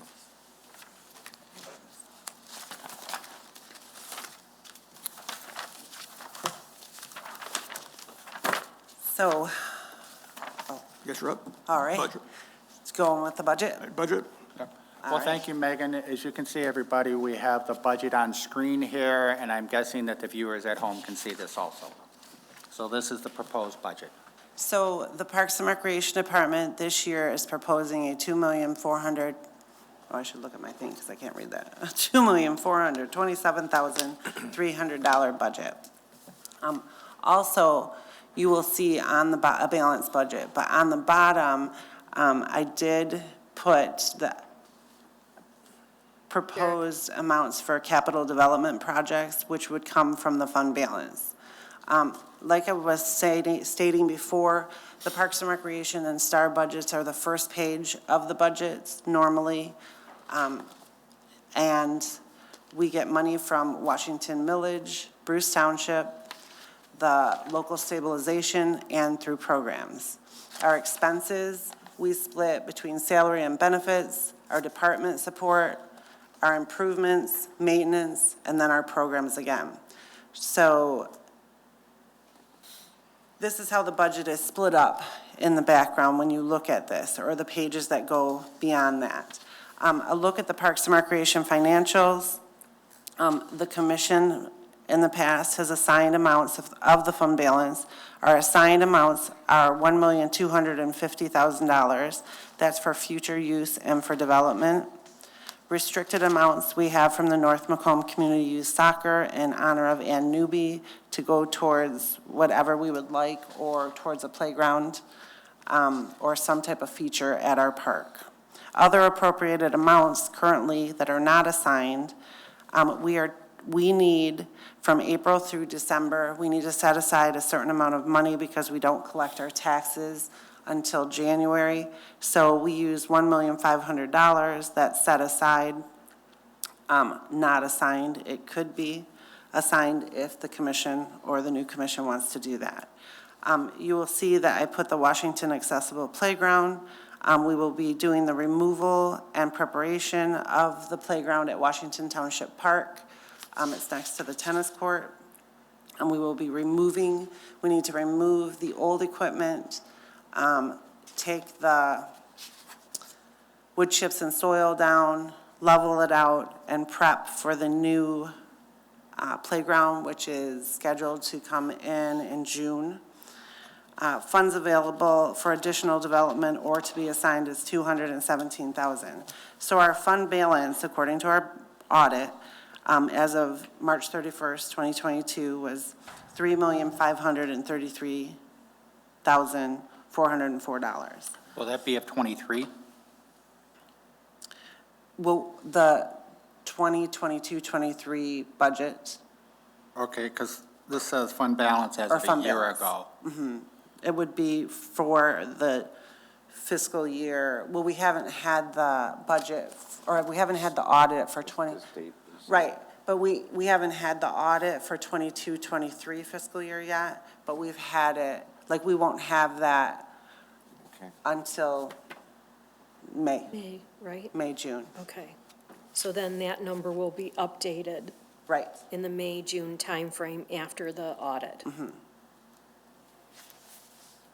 So Parks and Recreation's bank and current investments, PNC is where we have our checking. We have $2,605,000. People-driven credit union, we've had more CDs in the past, but while we were going through these changes in the last few years, as they went off, we just moved that into the checking account.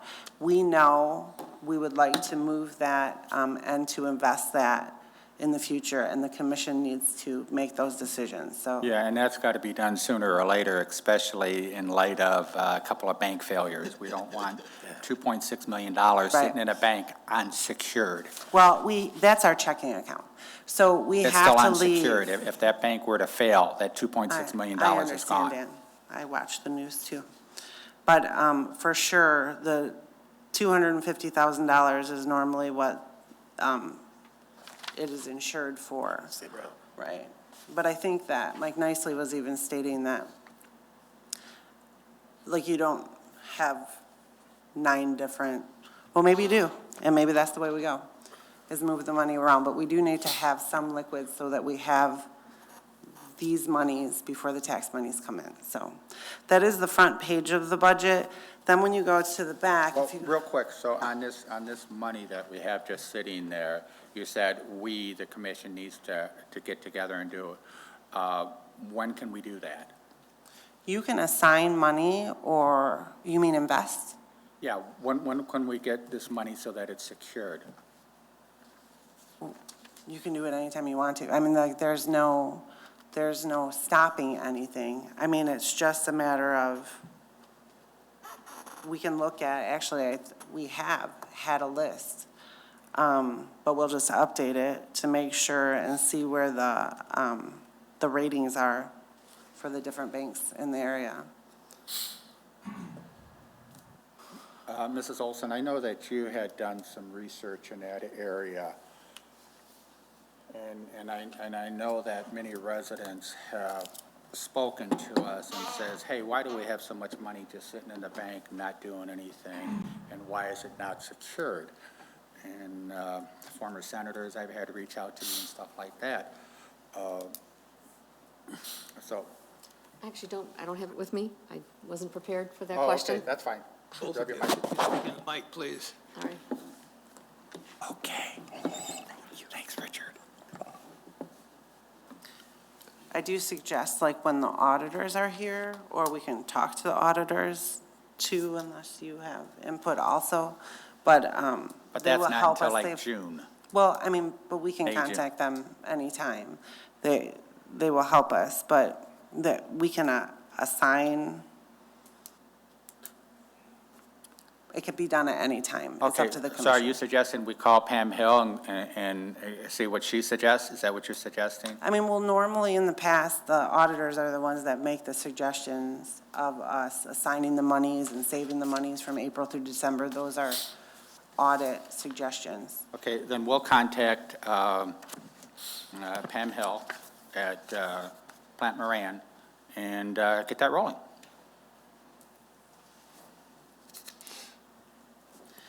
So, page 2 just takes you through the millage. So for anybody that doesn't know, Parks and Recreation is at .75. Washington Township and Bruce Township and the local stabilization make up the millage funds. For the millage, it is per household, so it is dependent upon the taxable value of your house, and that is how the monies are distributed or charged to the people, I guess, through the millage. And then that's every 4 years. In 2024, the Parks and Recreation and Star millage will be up again. Every 4 years, we have that millage. And during those 4 years, it rolls back with something that's called the Headley. So it's not exactly at 0.75. There's a little bit of just interesting facts about our recent millage history, just so that you can see, and then our recent millage results, so that you can see. And we thank the people, as always, that support. And it was so nice to hear all of the residents who came, who want to be on the commission, appreciate the Parks and Recreation Department, because our staff does an excellent job. Page 3, when you go to that, that is the administrative, which is one part of the front page of the line items. It is our salary and our benefits. The Parks and Recreation Department has 5 full-time staff, and STAR has 1 full-time staff. Within the Parks and Recreation and STAR, to save money, the director and the accountant, their salaries have been shared.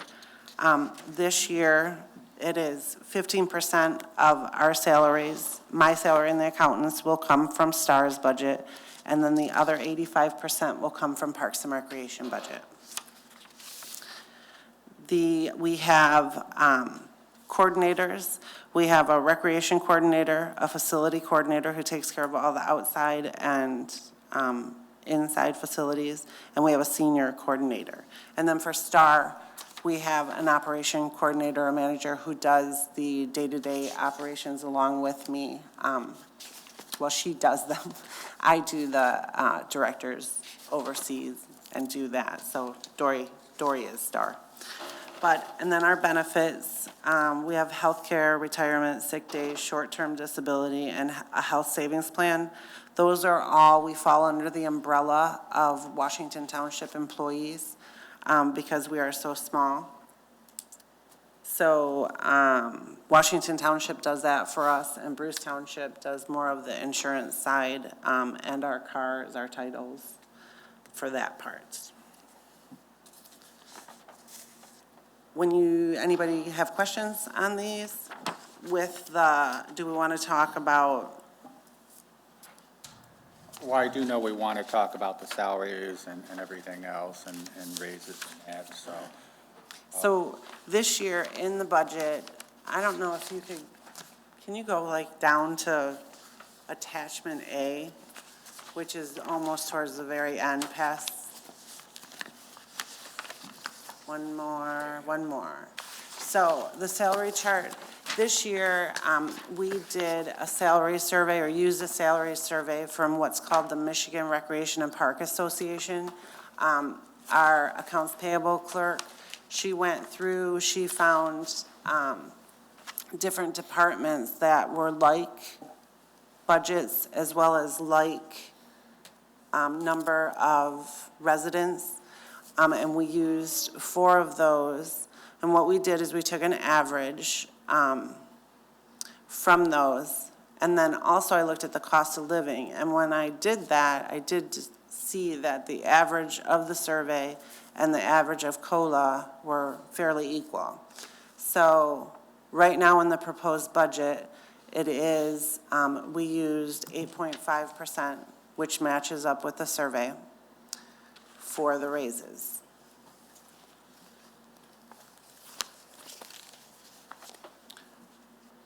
I did that with full-time and part-time, permanent part-time staff. That's been calculated into the 2023, 2024 budget already? Well, on this page, yes, I calculated it, unless it changes.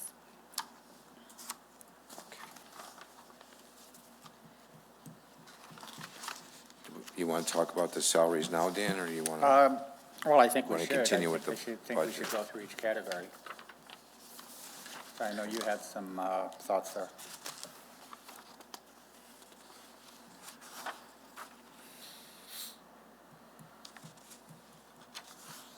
So I don't know if you want to flip to the next screen. So this is just a little bit more of the breakdown. It shows you how much the director, where the money comes from for the director. Oh no, this is the actual breakdown of the survey. Sorry, I really should look at my paper in front of me. And then I think there's one more that shows with the accountant, because not a lot of Parks and Recreation departments have their own accountant. They fall underneath normally a township, because being Romeo, Washington, Bruce, we're shared, so we have our own accountant. With that in mind, the accountant definitely is on the very low end. She was our permanent part-time accountant, and when our full-time, long-term accountant retired, we weren't sure. We were doing it on a probationary period, but then a lot of things happened in the last year and a half, so we never moved her up to where an accountant's salary should be. Right now, she is at $47,586 altogether. When you add the 85% that she's paid from Parks and Recreation and you add the 15% that she's paid from STAR, that is the one salary. What are the coordinators total? The total for the coordinators? So the director, right now, I'm at 79,000. The accountant's at 47. The programmers are from 48,000 to 53,000. A lot of that depends on the number of years and just kind of how it's built, or the raises have built along. So the accountant gets similar to what the coordinators get currently, shy of 1,000, it looks like, a year. I'm sorry, what's that? The accountant gets about what the coordinators are currently getting, about $1,000 less. I didn't add the two numbers Oh, up. yeah. 47. From what I understand, accountants, and I'm not sure, and I think all our coordinators and myself would agree, why an accountant gets paid more, but it is just a general rule of thumb in the world. But I do know that wherever we move, if we're going to, well, I don't know, it's up to you, but I do feel like the accountants should be moved up to at least where they're at too. Up to at least where they're at, what do you mean? Up to Well, what the coordinators make? so if you're not going to do the 63,000, then I would suggest that we would move the coordinator to 54 or 58 or somewhere in between that You mean the for accountant? this year. Oh, yes, what did I say? The coordinator? The coordinator. Okay.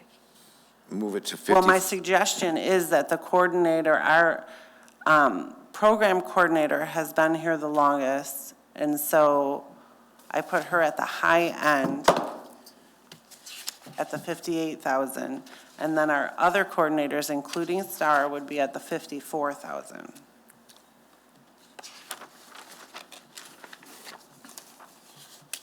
I mean, in the past, is the question whether this is too much? It just was quite a coincidence that the COLA, or, was the same. Right. I mean, there is a reason for cost of living, because the cost of living goes up.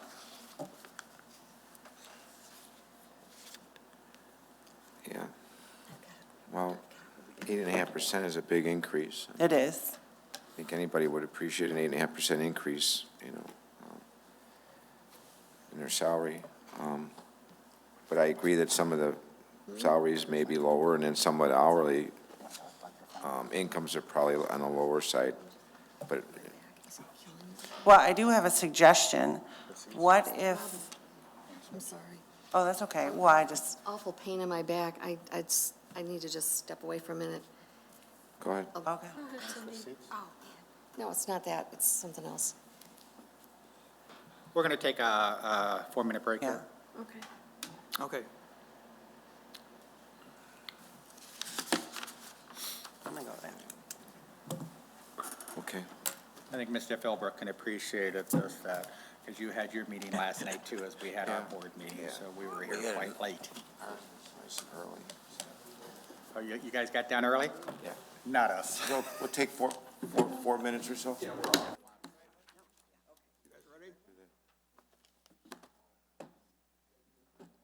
session. All right, so we were talking about the increases. I used the COLA and our survey. My suggestion may be, well, I'm not sure how you feel about it or how the commission feels.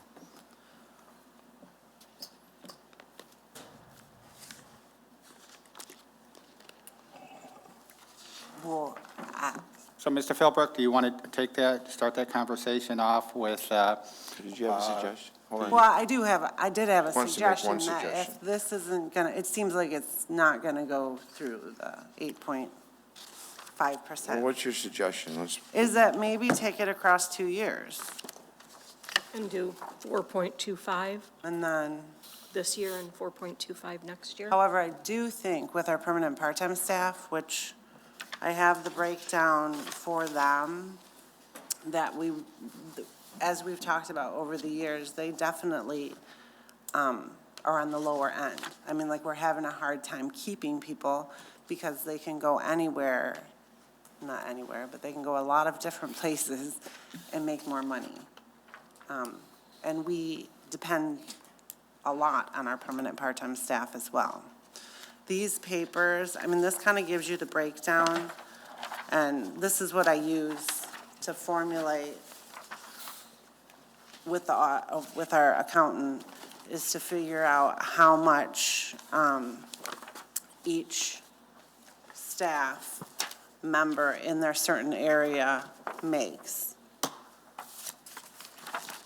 So when I looked at that, and I looked at the 8.5%, I mean, looking at the survey, we came up with a new start cost, or new start rates, right? So we need that, so when we're going out to hire. So the staff that we have now, Oh, thank you. we looked at, on the second page, is where the breakdown is for each of the staff. So,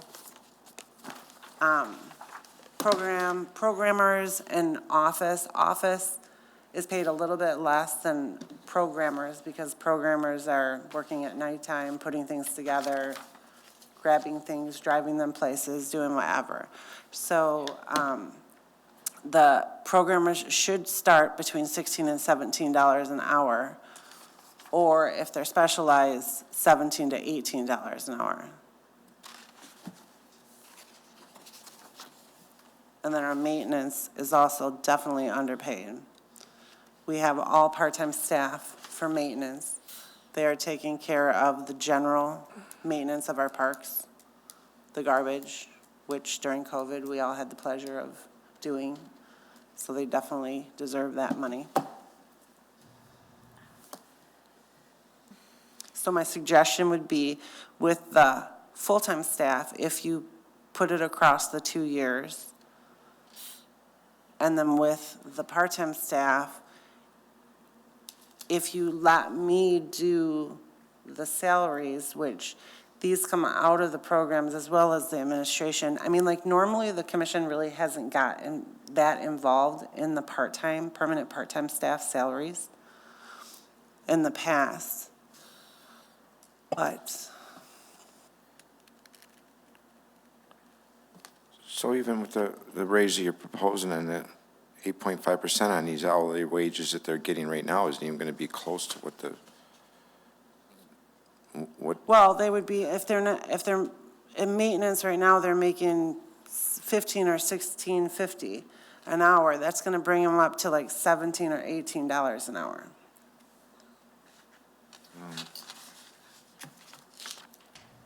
And for our programmers, it would bring them up to like $17.50 to $19, $20 an hour. And our office staff would be right around 16.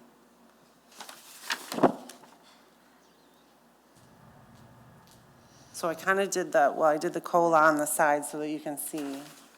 I mean, our permanent part-time staff, with the new commission too, and as we've talked about in the past, I do think that when you have permanent part-time staff and you're depending on them, that if we can offer a life insurance policy, which is a very inexpensive benefit at some point, look at some type of health care that they can buy themselves.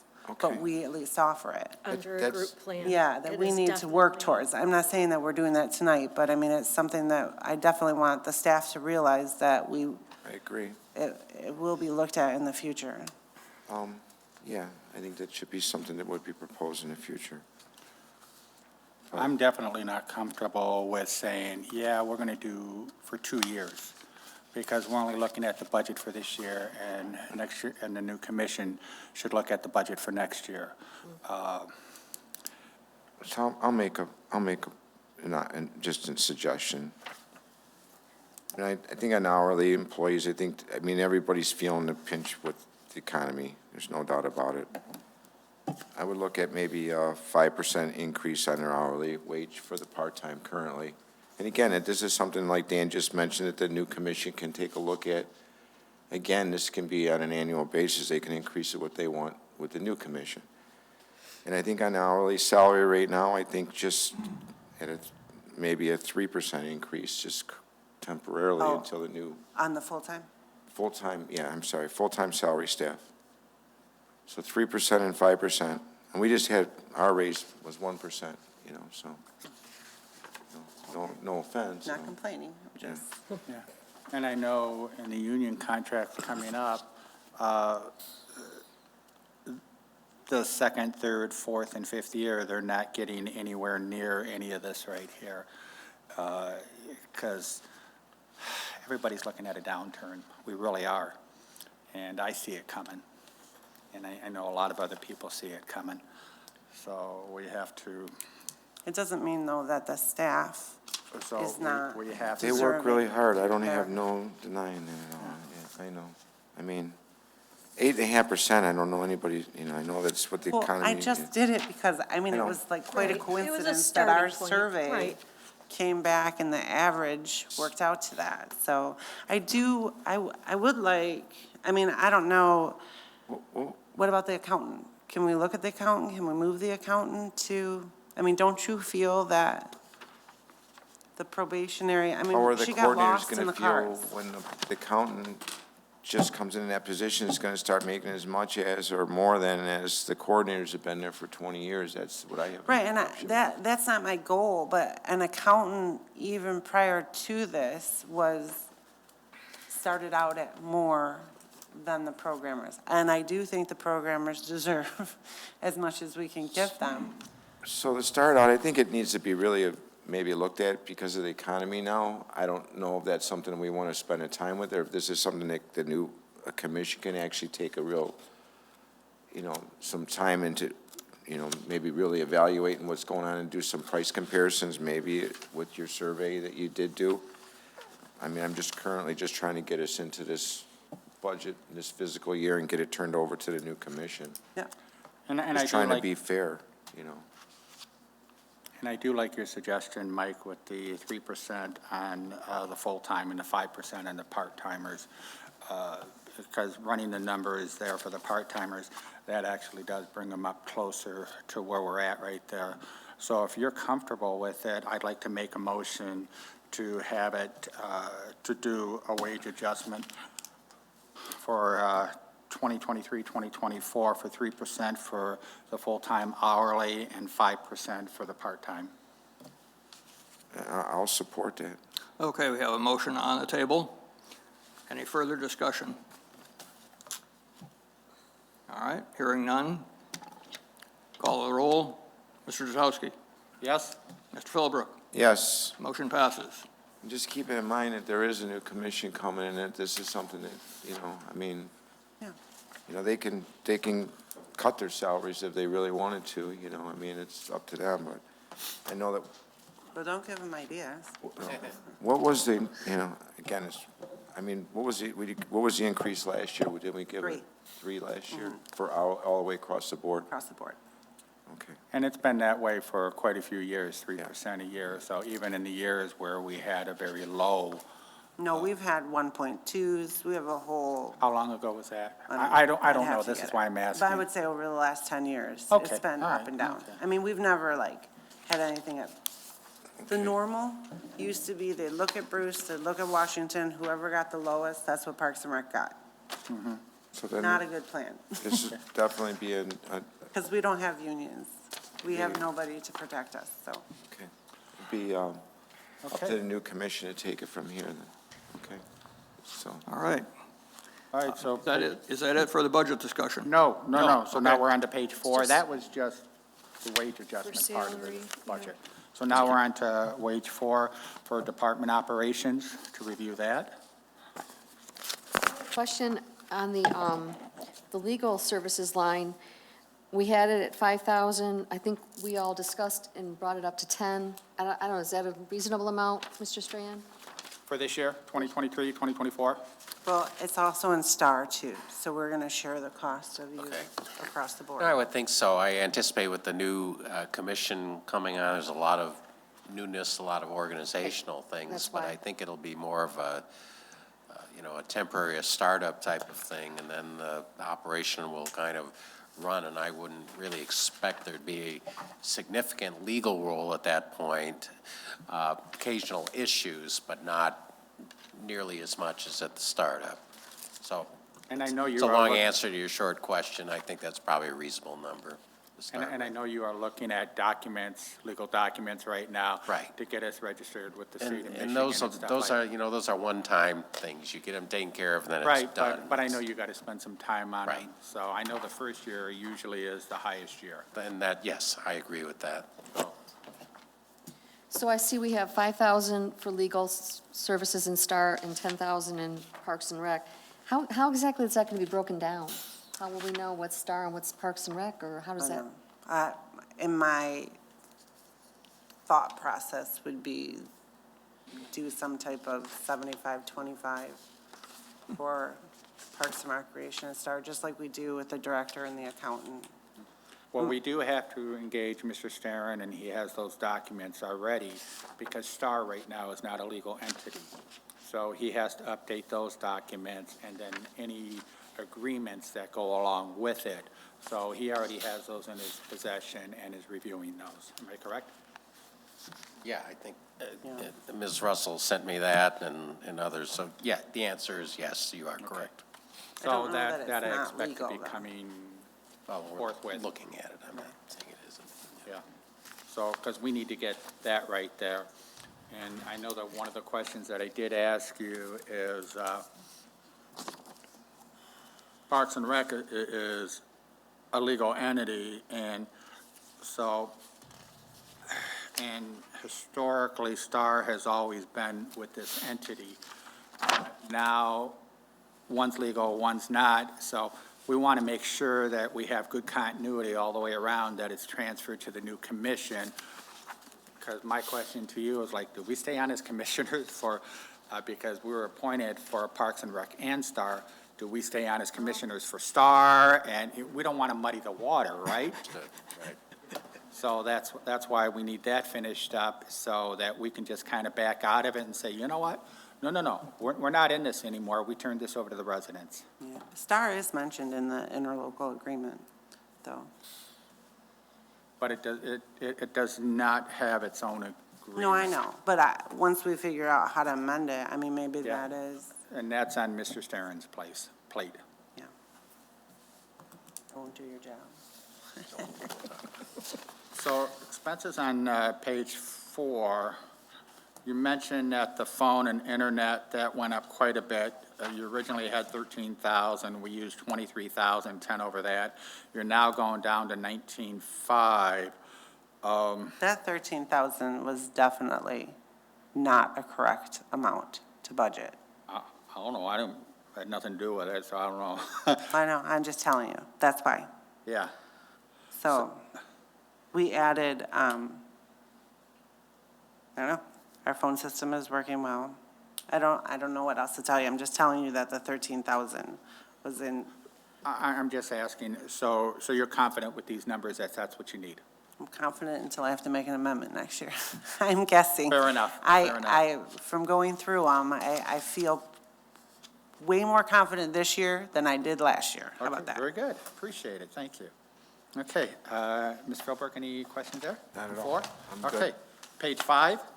Page 5 talks about our capital development. So my proposal is that we take the $250,000 from the general fund, or the fund balance, and the Gilcher Pavilion project, if we're still doing both of those.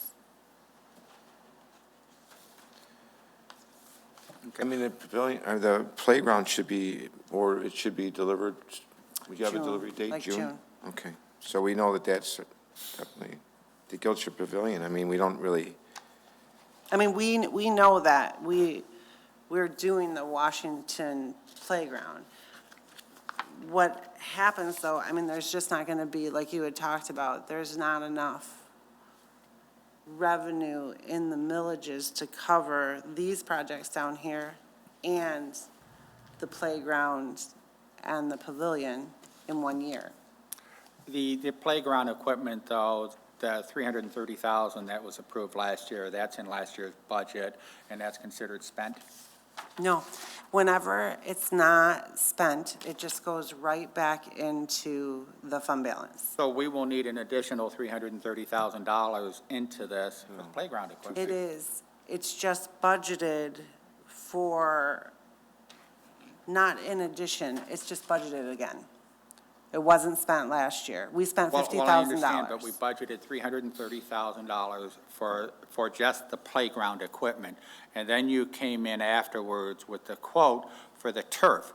And we authorized a prepayment on that right there. $50,000. So that was an addition. So now we're up to $380,000. No, our playground is only, I think we have $200,000 more to pay on it, and then that $50,000 is going to be to prep the ground and dispose of the old Okay, equipment. I think that was the key word. You said you had $200,000 more to pay on it. So you've already given them money on the playground equipment? We already gave them money? $50,000. But that was just for the turf. Half the turf. It was a Half the deposit. turf. But now I'm talking about the playground equipment itself. We Right, budgeted- well, we won't pay for it until it comes in.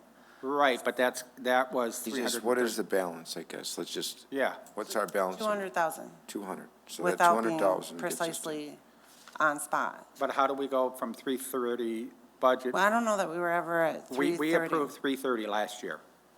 The board approved $330,000 last year for the playground equipment. Because you came in and said it would be about $300,000, and then we added 10% for the contingency, so $330,000. But it ended up that it wasn't. Oh, There's no contingencies. okay, I don't have any bids or anything to say that. Signed the PO, and you guys had that. I mean, honestly don't have that paperwork right in front of me, but So the cost is less, is what you're saying? less, For what yeah. we looked at last year with all the ADA playscape stuff? Well, now you're making me nervous, but I'm just asking, I don't know.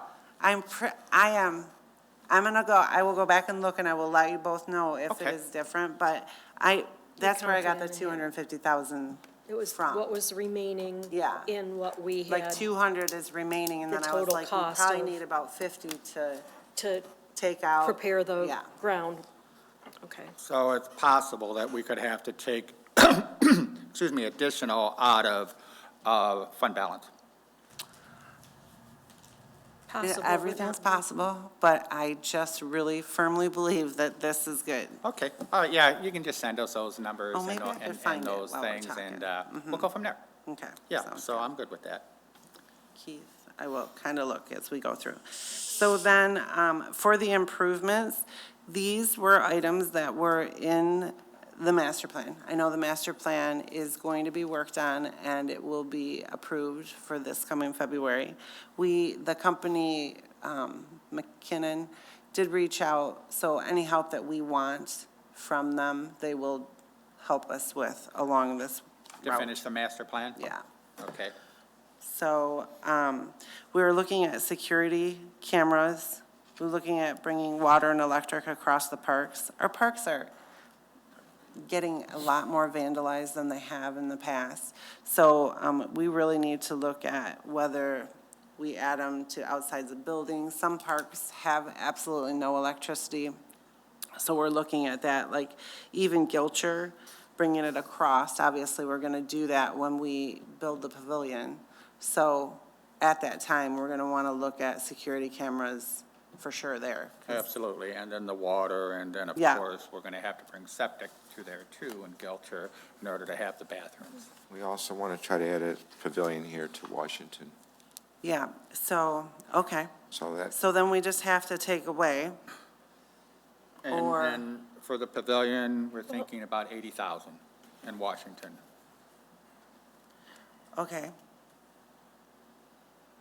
So with this, for the Washington breakdown under cement pads and shade for Yeah. Gilcher and Washington Township Park, would that, The pavilion. that number would? Well, I mean, we looked at the benches with the shade topper, I'd rather see the that money pavilion. go Yeah, towards I get the it. pavilion. Yeah, and But some, still maybe one with, yeah, and then there are some benches out there that still need pads underneath. Right. And there's picnic tables out there that are going to Need need the pads pads underneath. Once the commission, finalizes the locations of all this stuff right here. What about the parking lot here? Did you talk to So- Sam? So I had a conversation with I actually had a texting with Mr. Pavidi tonight, and I said, Sam, I know you had what you projected in the Washington budget for the parking lot. He says, yeah, it's going to be about $550,000. I'm looking at 40% from Parks and Rec, so it's about $250,000. And I went, gulp, so look to Washington, look to Sam, from Washington Township to say, we want $250,000 for the parking lot here, the 40%. so I just heard about it on the meeting, so I was like, oh, I better put some money in the budget because. Yeah, that's So- why when I saw this, I said, well, I think I need to get some numbers that are closer what he's thinking. But quite honestly, that's a lot of money. That's a big nut. Is that the same amount that Parks and Rec paid for the roof, 40%? The roof repair, do you remember? I don't know what we paid, but we were billed, so. Okay. I know they did a percentage of it. It was a but- percentage based on But I don't know usage. if it was 40%. I have no idea. All right. I wasn't involved in that back then. We weren't involved, so I don't know. So then, So that's if we, 145,000 short on that item, on that line item. Start out with, plus the pavilion, which will be 65,000 short of the cement pads and shade, which puts us at 205,000 short of our budget. So we should probably add that to the capital expense and be prepared at the worst-case scenario, and then hopefully we can whittle it down. so we should leave then that 75,000 there and then just put the additional amount up in the capital development? Well, I put mean, that, to equal whatever, what'd you say it was gonna be, 250? well, put that to the 75, put that to 250. 250 or 220? 250. So, A lot more than 40%. but it won't Well, balance here, the budget. let me That's the bring only up the thing. text. Like, to balance the budget, if we left Right here. this, So roughly 250,000 for Parks and Rec share of parking lot. Total cost was 550,000. I estimated 40% Parks and Rec to reimburse. Well, 40%, maybe Of 550. my math is wrong. 220. It's 220. What, I mean, we can put 250. 550,000. Well, if that's all it is, I mean, But like she said, to balance the budget, we need to put under capital yeah. expenses. So, yeah, I agree with you that it's 220. So I would put the lower number in there. I mean, I don't have an MBA there, but calculators don't lie. so what I'll do is I'm gonna leave that $75,000 there for Washington, because it's balanced. And whatever, 220 minus 75,000, I'll put for the remainder of the parking lot up under capital. 145,000. Thank you. 145,000 underneath, like where I have, underneath capital development, we're gonna take it from the fund balance. So we're gonna take for the playground, from the fund balance, we're gonna take for the Gilcher Pavilion, and then we'll take 145,000 toward And you'll do kind of a note there, like you have Yeah. this for the, thank you. the parking lot. Okay. And then I'll leave that 75, but we do have to go back to, so instead of doing pickleball courts, That still stays, that stays the same, I think. Except for the pavilion. I gotta find money for the pavilion. Well, that was a total of 205,000 that we need to add. We're 220 short. No, yeah, 220, 220, yeah, minus the 105 75, short. so 145, but we're talking about adding the Plus pavilion 80. over where the amphitheater So it'll needs to be be. 225,000. No, because we have, if we take the 15,000 you got for the cement pads and shade and put it towards the 80,000 on the pavilion, we still need 65,000. 65,000 and 145,000 that we're short for the parking lot comes out to 205,000.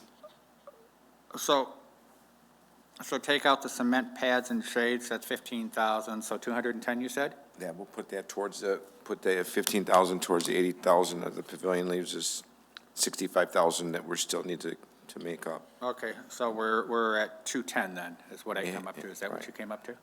I need clarification of which items. Okay. Well, we will in a minute, and sometimes you may have to watch the meeting. I got But we're on page 5. So, I got that, I'm looking at it. I got I just can't 205. tell what. So we're in the Washington breakdown right now. So left side, bottom of the page. well, okay, so that 90,000 that I have for pickleball, Minus just to mess 15. things up more, the high school has built their new 210. tennis courts. 210. So we will have pickleball courts for the following year at least at the Romeo High School.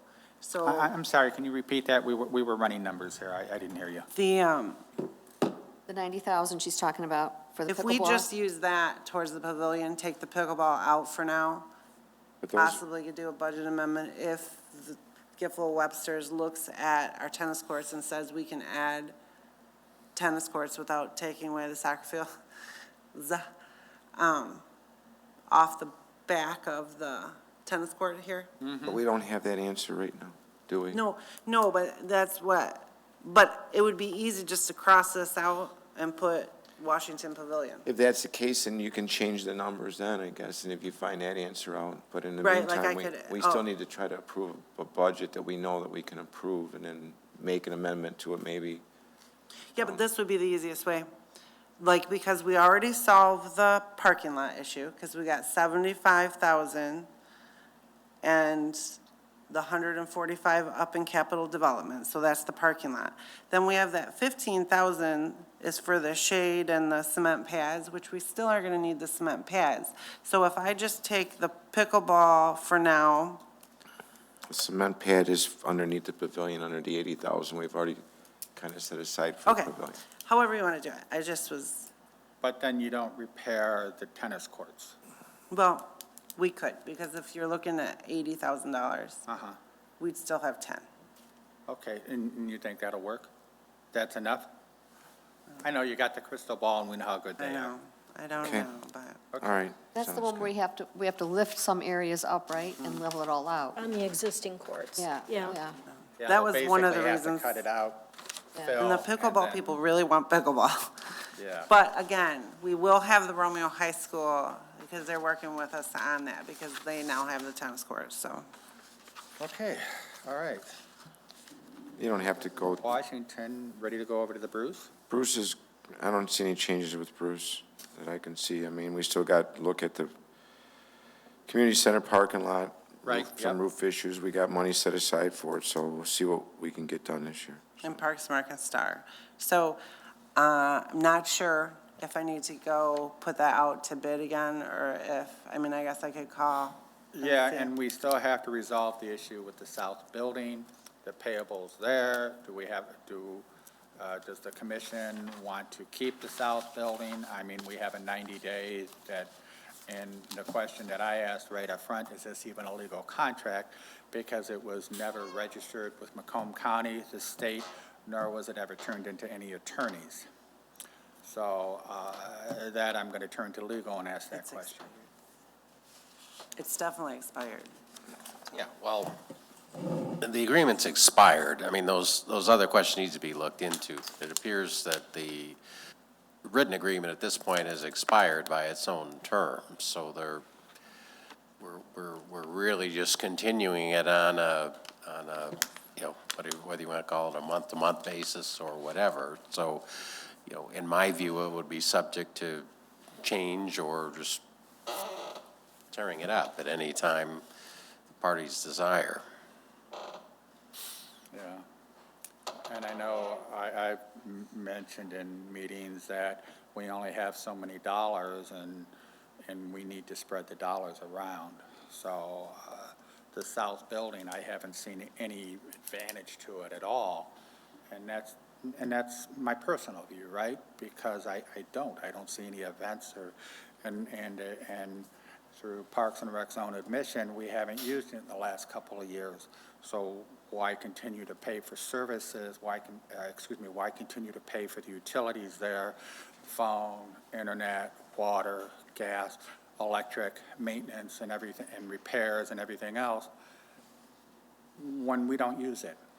And like you said, it's an expired contract. We do use it sort of as their big back storage room. And that was, and as you had mentioned, that was for gear, some of that stuff was the gear for the fire department with their stuff on that. And like, I believe in one conversation that it was stated that that stuff could be gone through and probably most of it pitched. Am I right, Mr. Philbrook? Yes, that's true. Yes, sir. Well, the back room we use like as a workroom with saws and that, and storage. Or, I mean, I don't know if, I think it would probably warrant a conversation with Megan, or however. We pay about $4,500 a year. For utilities? We do, yeah. We do use, and will, well, I mean, we can use the meeting room. Or That's rent why it out? Yeah, well, I mean, the village does use it too, so, Yeah, for all their meetings, parks, for their, yeah. But that was meetings. sort of part of the agreement, that when the village came, when we took over the community center, the village always had one of the back rooms. That was always their meeting room. So now it saves us because we can actually use that room a little bit more, because the north and west room, I don't know if you remember, on towards the playground side, that the north room was where they always had their meetings. But now we have that room available to the community. Plus we use their. talking at 361 Morton, not at. South 6, or whatever the address is. I think it's South Lane, or I don't know what it is, but. Walter Sheets? Walter Sheets 6. Yeah, I'm even learning the language. Yeah, but we do, and we can use that building. We just don't use it for spin like we used to, and we don't have fitness classes there because it is set up like a boardroom. Well, I'd say for right now, let's walk away from it, and if the new commission decides that they want to engage in a contract with Romeo on it, let them, but right now, it's expired, and it's not being really used anything, and we have enough space over at Morton Street that, in the north building, we're good to go. So I'd say save that $4,500, and let's put it into capital improvements. Should we have a conversation with the village before we do that, or no, we don't need to? Well, we're at budget time, so. I mean, we the don't have budget's time. already been prepared with that, with those expenditures already figured in.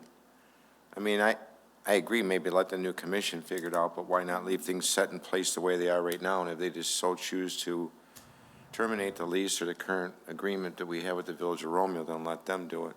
For us to terminate the lease and have all the utilities transferred over into a different entity and then try to get them back, it may be something that we might not want to travel down that road. Then there may be a lease that they may charge us for it, but I mean, personally, I don't think it's going to be that much more between what it's going to cost us. It's already figured in the budget between this point in time and then when the new commission takes over. And they can let that be one of their first orders of business. I do agree that Mr. Starren's got to get the contracts and agreements drawn up and taken care of. But in the meantime, I'd hate to terminate the lease and then try to get it back. Well, the lease is already expired, Well, so I'm there's saying- nothing to terminate. I feel like Transfer. the storage in the front room that could be used as a conference room would be worth $4,500. Storage is expensive, which. Right. My thought is to also perhaps we should let the new commission make that decision. Why not look at, I mean, I know here in Washington Township, we're very limited for space as far as, you know, both the township itself and for the senior center, and perhaps that's going to be part of the discussion with Giffords and Webster, as far as not just the development of the parks, but could that property or could that building be repurposed for another use? And if it already is in the budget, my thought would be to leave it as is. So I agree with you, Lisa. I think the question I would have is, do we anticipate any major capital improvements or spending for anything over that building? Okay. It's a good question. That is, yeah. Okay. Because I know they currently have sidewalk area torn up there, and who's doing that? Well, that was the sewer Sewer. issue, and we had to wait until the ground settled before we can put the cement back in. Right. Which will happen this spring. Yeah, so that's the point. That's part of you know, an improvement on the building, on something that going to cost money. Well, that's our sewer. That's coming into the 361. Oh, that's coming into Yeah. 361? Yeah. Okay, all right. I It did just not know happened that. to go underneath, or, Gotcha, okay, wait, yeah, we gotcha, happened to okay. put a, All right, well, then that is what it is, and we got to pay for it. Okay, I did not know that. Okay. If we don't move on, we're gonna be here yeah, all night. okay. Yep. Sorry to say, All right, but it's so 9:30 already. Orchard Hills, well, I understand that, but, you know, we didn't get a chance to have other meetings. Right. So Orchard Hills, so we did path repair on it this past year, right? So page 5, Mike. I drove by there last night, and that is dry. That parking lot that we saved, Awesome. it is dry. There's no ice back there.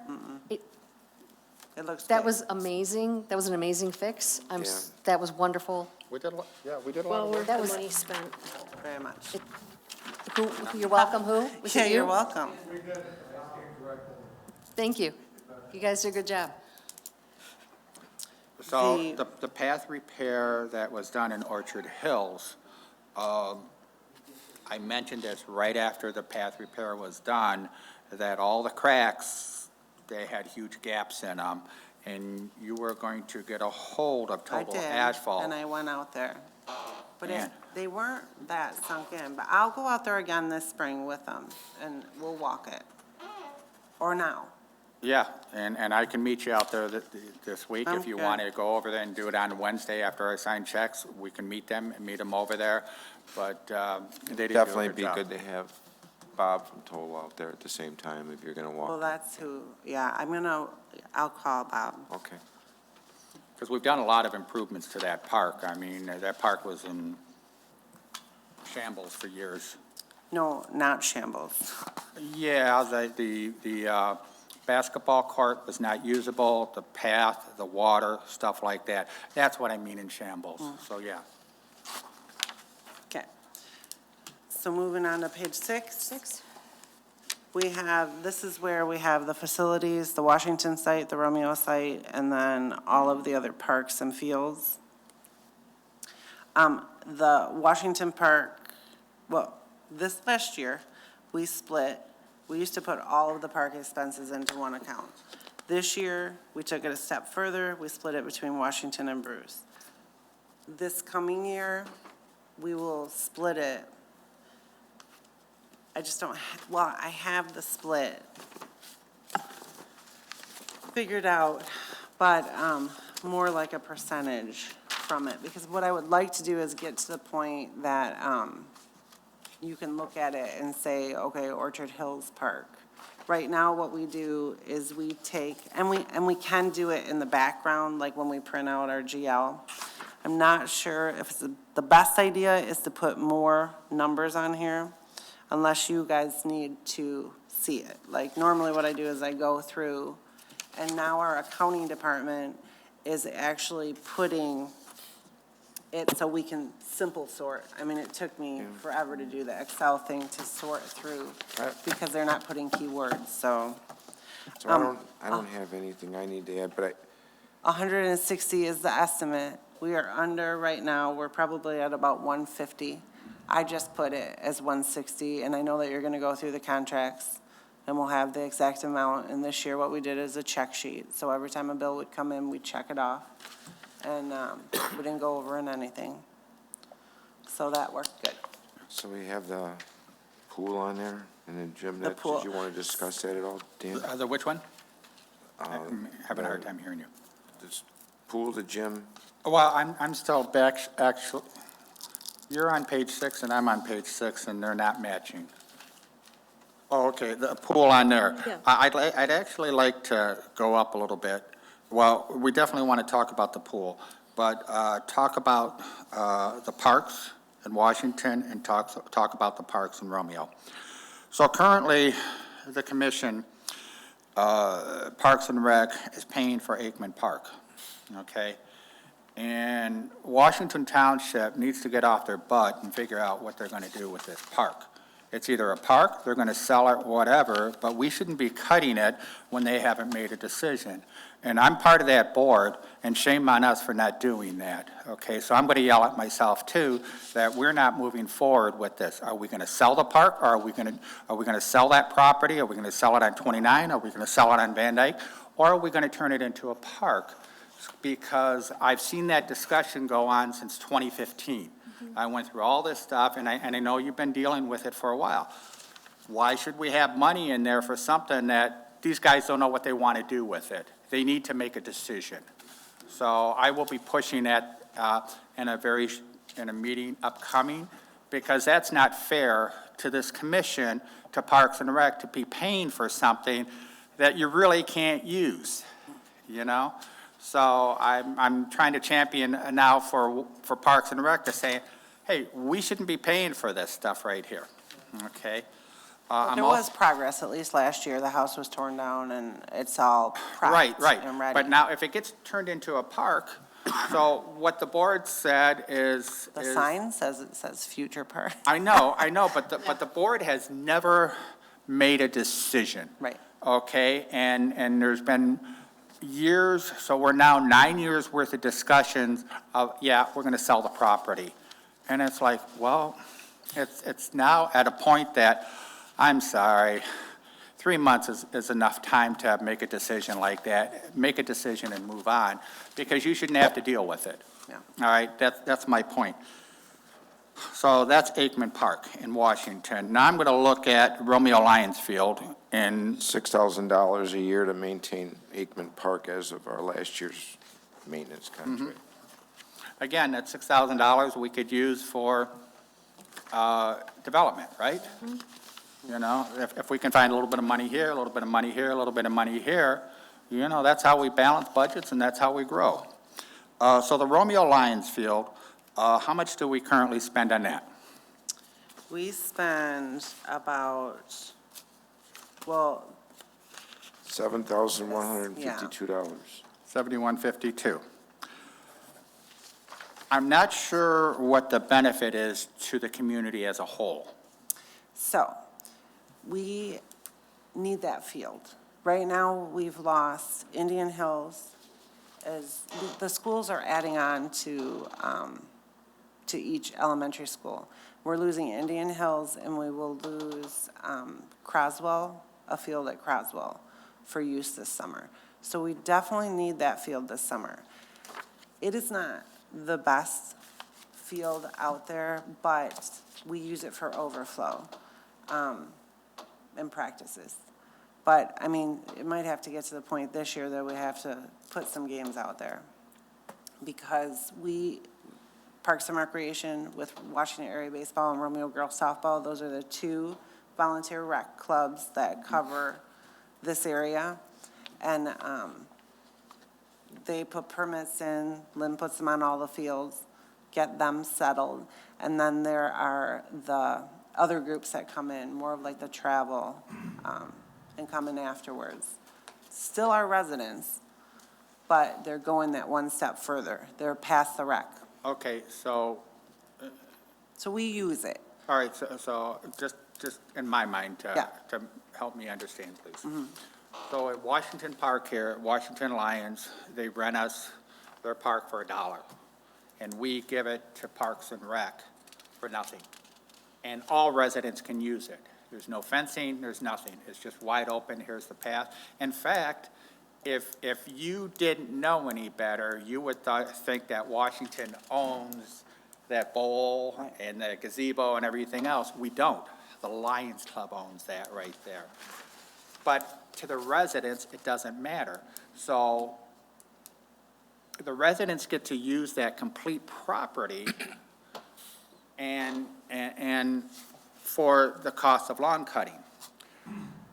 The Lions field is fenced in. It's not completely usable for all residents. And since this contract has been, since we've been cutting this field, they've now turned down a couple more buildings, houses, and they've increased their lawn area. Well, we did do the bid this year just for the interior part. Okay, Because in your drawing, you had everything on there. Yes, but the, So it's just the ball no, field? it doesn't have all the outside, out on all the outside grass ones that you're talking about, like around the buildings. It is, yep, it does do the back part, but not up front, in front of the buildings. Last year was approximately $20,833 to do the Washington Township, this complex here. Yeah. For maintenance, not including the snow. The grass, yeah. Right. And I know there was a drawing here that you had. But they have, well, I guess what I'm saying, I don't know what the name of that street is. Do you remember, Lynn? Bailey? So Bailey is where they have all their empty lots now. We're not doing that. We're just, because I knew that this was an issue, so I'm like, well, we need that field. So maybe we could just cut the grass on the inside of that fenced-in area. So where the two beer tents are or whatever, so just that, where the fairgrounds are, like where they have that, that's what we would be cutting, but not in front. Okay. Not to that road. So, I mean, I would, All right, then I'm good with it. yeah, okay, thanks. I just need an explanation. I'm good with that. All right, Thank you. yes. I mean, I'll let the Lions Club know that they're going to start maintaining it. Well, On they kind Bailey. of know, like Rob knows, All right. sort of, yeah. Okay. Okay, so the Romeo High School, The pool. Gym, pool, and everything the else. pool, the gyms, the rooms, I split that in there to show that it comes half out of the maintenance budget, and then it will come half out of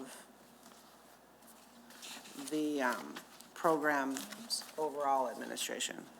So what is the pool, what is, I guess, let's just say the lease from the Romeo school system cost us every year total? The 45,000. 45,000. So And so those were the lease agreements also that I have Yeah, we- asked Mr. Stern had taken a look at. Currently, we had the $25,000 lease, which has been expired since, I don't know, 2010, whatever it was, with a payables of $62.50 a quarter. And I know that I just refused to sign a check a couple of weeks ago because the full amount for $25,000 was filled out, and we had already paid 2022, 2023, so why am I paying another $25,000? And it's still this budget here, so I wasn't going to do it. So that contract needs to get executed right away so that we can get a signed agreement and move forward with this. So ball's in your court, sir. Okay? Understood. So we need that agreement, and we need to know specifically what we are getting from RCES as far as for usage. And as long as we have that, we'll sign the agreement, and all this conversation goes away. Okay?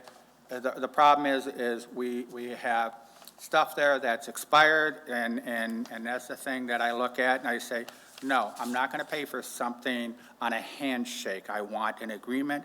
And, well, we used to have one And I understand that things happen and we get busy in that, but at some point, you got to pull the reins in and say, no, just I'm not going to do it. We are now a legal entity that can be sued. I am not going to be sued, and I'm not going to let any of my board members, any of the other board members or this commission get sued. Now, so that's the 25,000.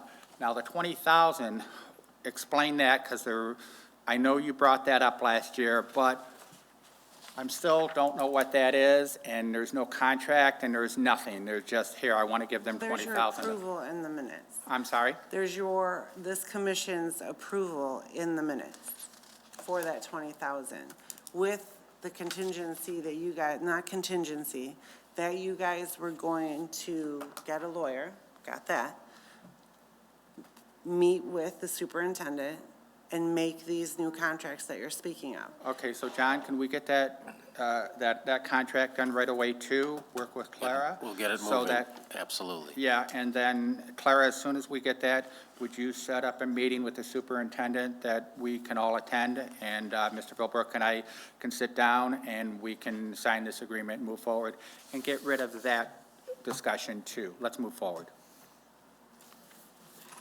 Is that fair enough, Mr. Philbrook? We still have it in the budget, so what part of it are we going to? Well, I would say let's leave it in the budget, contingent upon we get these things done, and there's no reason that we can't get all this done in less than 30 days. Does Right. that sound reasonable, sir? Yes. If you don't, then we will have no programs in the schools. Well, that's why we just said, yes, we'll leave it in there, and we'll get these contracts executed within the next 30 days, and all this discussion goes away, because now we have legal contracts. Are we on So, a time when the check's got to be, and we had like a Well, their late fiscal fee year is July 1st, so we have a little bit of so time. we have a little bit of time. okay. So, yeah, we do it within the next 30 days. We get all these contracts done, the new commission sits down, and they can start working on the policies and evaluations and all the other stuff that they need to do, and the master plan and all that stuff there, and we can back out of all that stuff there. So, Page I'm 7? good with that. Mr. Philbrook, you, sir? Yes, sir. Okay, so page 6 is done. So, Page 7, I don't see any issues there. Do you, Mr. Philbrook? No, sir. Okay, page 7 is good. Page 8, what's the private? private swim lessons. Oh, that's private swim lessons, okay. Now that so is that hiring that employee that you had talked about? You brought it to us and we said we were going to talk about it, but we never really made a decision on it? No, our aquatic supervisor retired, Uh-huh. so I So you've hired- always had one? We've always had an aquatic supervisor. Okay, so yes. now you're just replacing the aquatic supervisor? Mhm. Oh, okay, that's good. All right, I'm good with that. I have no other questions on this page. You, Mr. Philbrook? No, I do not. I'm good. Anybody else? Okay. Page 9? So, page 9 is the general program. This is like what it costs to run the programs. It covers, this is where the brochure and sponsorship money goes into. And now I'm going to take some of our part-time marketing staff out of that, as well as take some of her salary, or a percentage of her salary. On that sheet that I gave you, there's a breakdown of the part-time staff right here. This basically shows you which each permanent part-time staff, like, this is how they fill out their timesheet every 2 weeks. Oh, okay, okay. So the percentage comes from, again, So they get paid bi-weekly? biweekly. Okay. Who handles our payroll? Us, Oh, okay. our accountant that we're not giving a raise to. All right. But Gotcha. 3%. I know, I'm just saying that we need to bring her up we need to bring that position up. Anyways, past that. So, I don't have any questions on page 9. Do you, Oh, Mr. okay. Philbrook? No, but I think that some may roll over on the special events page, so some of the And- general programs are part of the, I mean, I guess they're separate. Okay, so on page 10, so, this is, well, okay, you go first. yeah, so, looked at everything here. I'm good with everything except for one little area, and that's the Peach Festival. But I get it that it's a very strong event for on the north end. I get it, okay? But there's a total of $15,000 that is spent just on Peach Festival for that weekend, okay, between fireworks and the Kids Fest and everything else. So what I'm asking is I'm okay with that if we add $15,000 in for events to work with the Washington Lions, because this is to work with the Romeo Lions, because that's their event. Another $15,000 to work with the Washington Lions, and I'm good with everything. Okay. I got a question for Dan really quick. Yeah, yeah, How did you get the, what did? Yeah. So the how did you come up with 15,000, 15,000 that we so we have 6,500, From where? plus we have 5,000, plus we have 3,500.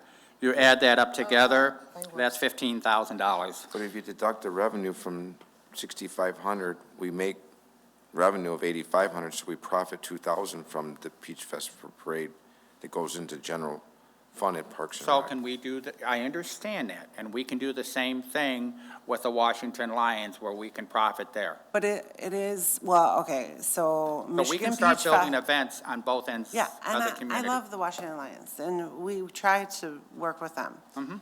The Peach Festival is a festival. It's not even, the Lions Club is completely separate than the Michigan Peach Festival. We do the fireworks, but it's paid for by sponsors. And then the parade, we just did that. I mean, when we did Arts and Orchards, we put way more than that in Washington Township to try to get that festival off the ground. It just didn't work. It didn't work. And that was back at a time when the community was in flux. It was a much smaller community in that. And it's time to start bringing it back so that we have events all throughout our areas, you know? So people that live in Romeo and in Bruce can come down to here and do events, and people here go But I up mean, there. again, the Washington Oh. Lions, I'm all about that, but I don't necessarily know that taking, So I think that what Dan's trying to say is that can we put $15,000 aside just specifically into a kitty to try to get something together with maybe the Washington Lions Club to do something similar? And then we start, you know, and any monies that we make, hey, we turn around and we get back, you know? It works. And maybe they can become money makers and another source of revenue. But if we don't put the money there and we don't start investing in the full community, we're never going to have that opportunity. nope, that's good. I just know that the budget is going to change because I don't have money.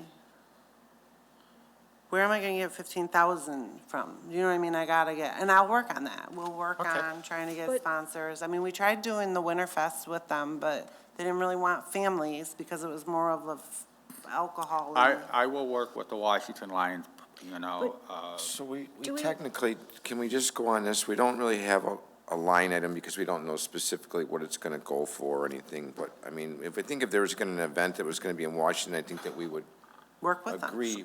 So let's just do, Isn't you the know, Easter and Halloween here in Washington? you know, like you have PF Parade, go WT special events and put a line in there for 15,000. It's not that hard to do. It's just a line in a spreadsheet. Oh, no, I get it, but like, you've gotta balance the budget. And, okay, yes. All right. So that's my motion to add in $15,000 for events in I'll Washington. support it. But no. Thank you. Slow down. But you do Don't need to yell know at that me. it's not gonna be 49,000 anymore. Thanks, fellas, It's I gonna will. be 57, whatever, which is what, okay. But we may, again, the 15,000, we're going to invest the 15,000, but we may get sponsorship, like you said, we might not be out of pocket. Right. So I made a Like motion. even it could be a I'm profit. sorry. And it's. No, I'm good. I'm just saying that, like, you guys are all on board, I'm gonna do this. We need but- to start somewhere. Yeah, he wants to try to get things fired back up in Washington and, Yeah, and our residents, If they you know, do- and the residents that live down here on this end, they're hungry for events and that, so I think this is a step in the right direction. So Phyllis, my motion was to add $15,000 for Washington Township special events, to, you know, and that's to the special events. And income, 15 equal, 15 income, 15 expenses? Just 15 expenses right now. We do not know what the revenue will be at this point here. that's one way to balance is 15 revenue, 15 expense. Absolutely. I mean, that's- Who's gonna put that's that what 50? you have For the beach festival, is you have equal income for the expenses. So, Yeah, but we had, Well, we in get the program first, and then, or the sponsors first, and come to us, and they say, hey, we wanna do so fireworks. do it the same way. Yeah, so, Say, but that's not the way all of it is. That's not the way all of it is, because you have the Kids Fest here, which is 3,500 expense, and I'm okay with that, I got you know? And the Easter, right? Isn't the Easter? Well, that's not Peach Festival. Easter's at the Easter Washington High at- School. Yeah. Yeah. So It's you're in only Washington. talking is changing the expense side right now. Yeah, we're just adding $15,000 to the expense and creating a category that for Washington Township special events. Okay. All right, motion on the table. Do I have a second? I second it. Okay, any further discussion? All right, call the question. Mr. Rutowski. Yes. Mr. Philbrook. Yes. Motion passes. Thank you. Page 11. Wait, before we move on, I just, Sam, didn't we say something at last night's Board of Trustees meeting about having a public hearing on March 28th? We'll do on this that right budget? after there, yes. So I Okay. have that on my notes to cover that at the very end. I've scheduled one too, actually. Yes, so. So I don't have anything on. I have nothing on page 11. I'm good with that right there. We've already gone through the amendments. We've already gone through wages. We have now approved the budget. Want to make a motion to approve? So I'll the- make a motion to approve the budget as amended.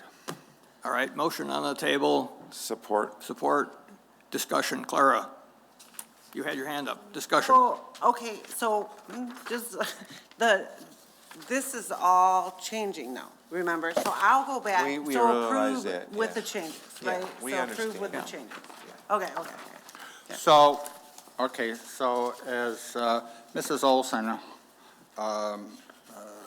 started to talk about, and in fact, Cindy, why don't you go ahead and talk about that, please? That we are going to have a public hearing on March, hi, Phyllis. What? Did you make amendments to the payroll, or are we accepting what's on the paper? No, it's 3% for full-time, Okay. 5% And that's for the permanent only part-time. change, okay. That's I'm it. sorry. I just wanted to make sure my notes were correct, thank you. Watch the meeting. You just got to look.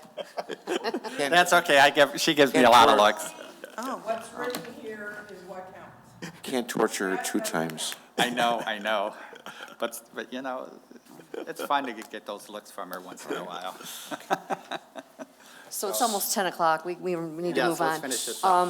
Just So- last night, when we were finishing up our board meeting, there was discussion because we, at Washington Township, has to have a public hearing, and we scheduled it for March 28th, And we have our schedule for. No, we have it scheduled for. like 29th, sorry. No, for the 5th, for our next board meeting on the 15th. I thought I heard you say something different. No. Okay. No, so we have it scheduled for our next board meeting on, let me double check the date here so that I have it exactly right. So our next board meeting is on the 19th, April 19th. So I was asked by the clerk, should I put a notice in the newspaper because it has to have a 10-day, and that's why we can't do it at the end of the month, a notice in the paper for the public hearing. 15 days. Okay, all right. So either way, we're going to have 15 days.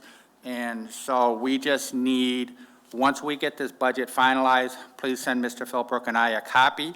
We'll go through it with our notes real quick.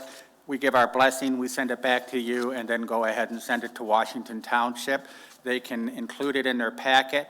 We can go ahead and vote on it at the April 19th meeting, and we're done. I have one more question. Does this body have to also have a public hearing, or is it enough for them, for Washington Township? This is has our it, Bruce? public This is our public hearing, so. All right, this is our public hearing. Yeah. Okay. Yeah, we don't have, so we take our budget and put it into both Washington and Bruce, and those are the ones that are actually responsible for doing the public hearing. So can I make a suggestion? I'm going to reach out to council too. We also scheduled a public hearing for Parks and Rec on our April 19th meeting. We do have another meeting at the end of the month that we are going to be looking at to do a budget amendment, and I'm thinking that possibly we have to do a budget amendment that Claire's going to put these numbers back together from what we've got presented to us. We need to have a special meeting to maybe do the budget amendment, and then now we've got the grass and lawn stuff that we need to look at, and maybe we should try to schedule a special meeting at the end of the month. I won't be here. Oh, you're gone? No, I will not be here. I looked at my schedule and said, nope, I got to take care of business, and When do you leave? So I've done a lot of special meetings. So right now, I don't want to do a special meeting. I want to continue on the way that we are. Well, not in the lawn mowing, he's probably not going to want it. No, because we already said that we would do it on April 19th, and we're good with that right there. So I'm good with keeping that meeting and not having a special meeting. So are we okay to do our, so our budget, we don't really necessarily need to have a budget amendment to what we just approved then? We No. go off of what we said we should be good then? No, I think, I don't know why I'm pressing that.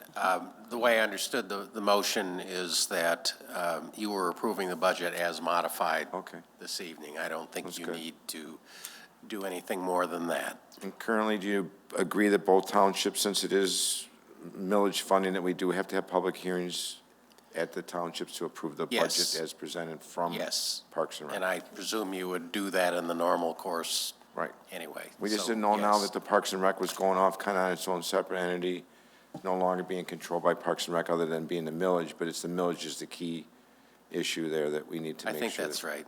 And then plus the interlocal agreement states in there that the townships must approve the budget. Right. All right, we're set for that then, for April 19th. Okay. Star. What do we have left? Star, which I didn't really Star have a budget? lot on Star. All right, we're down to, if you're all done with your business, we're down to community comments. We have the Star budget to go Budget. through. Star budget? So it's balanced at $737,782.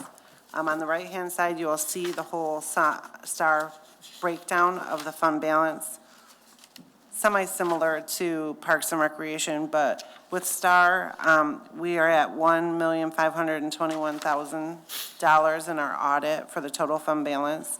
That split goes to assignments of $650,000. Of that is set aside towards a 2-year emergency operating fund.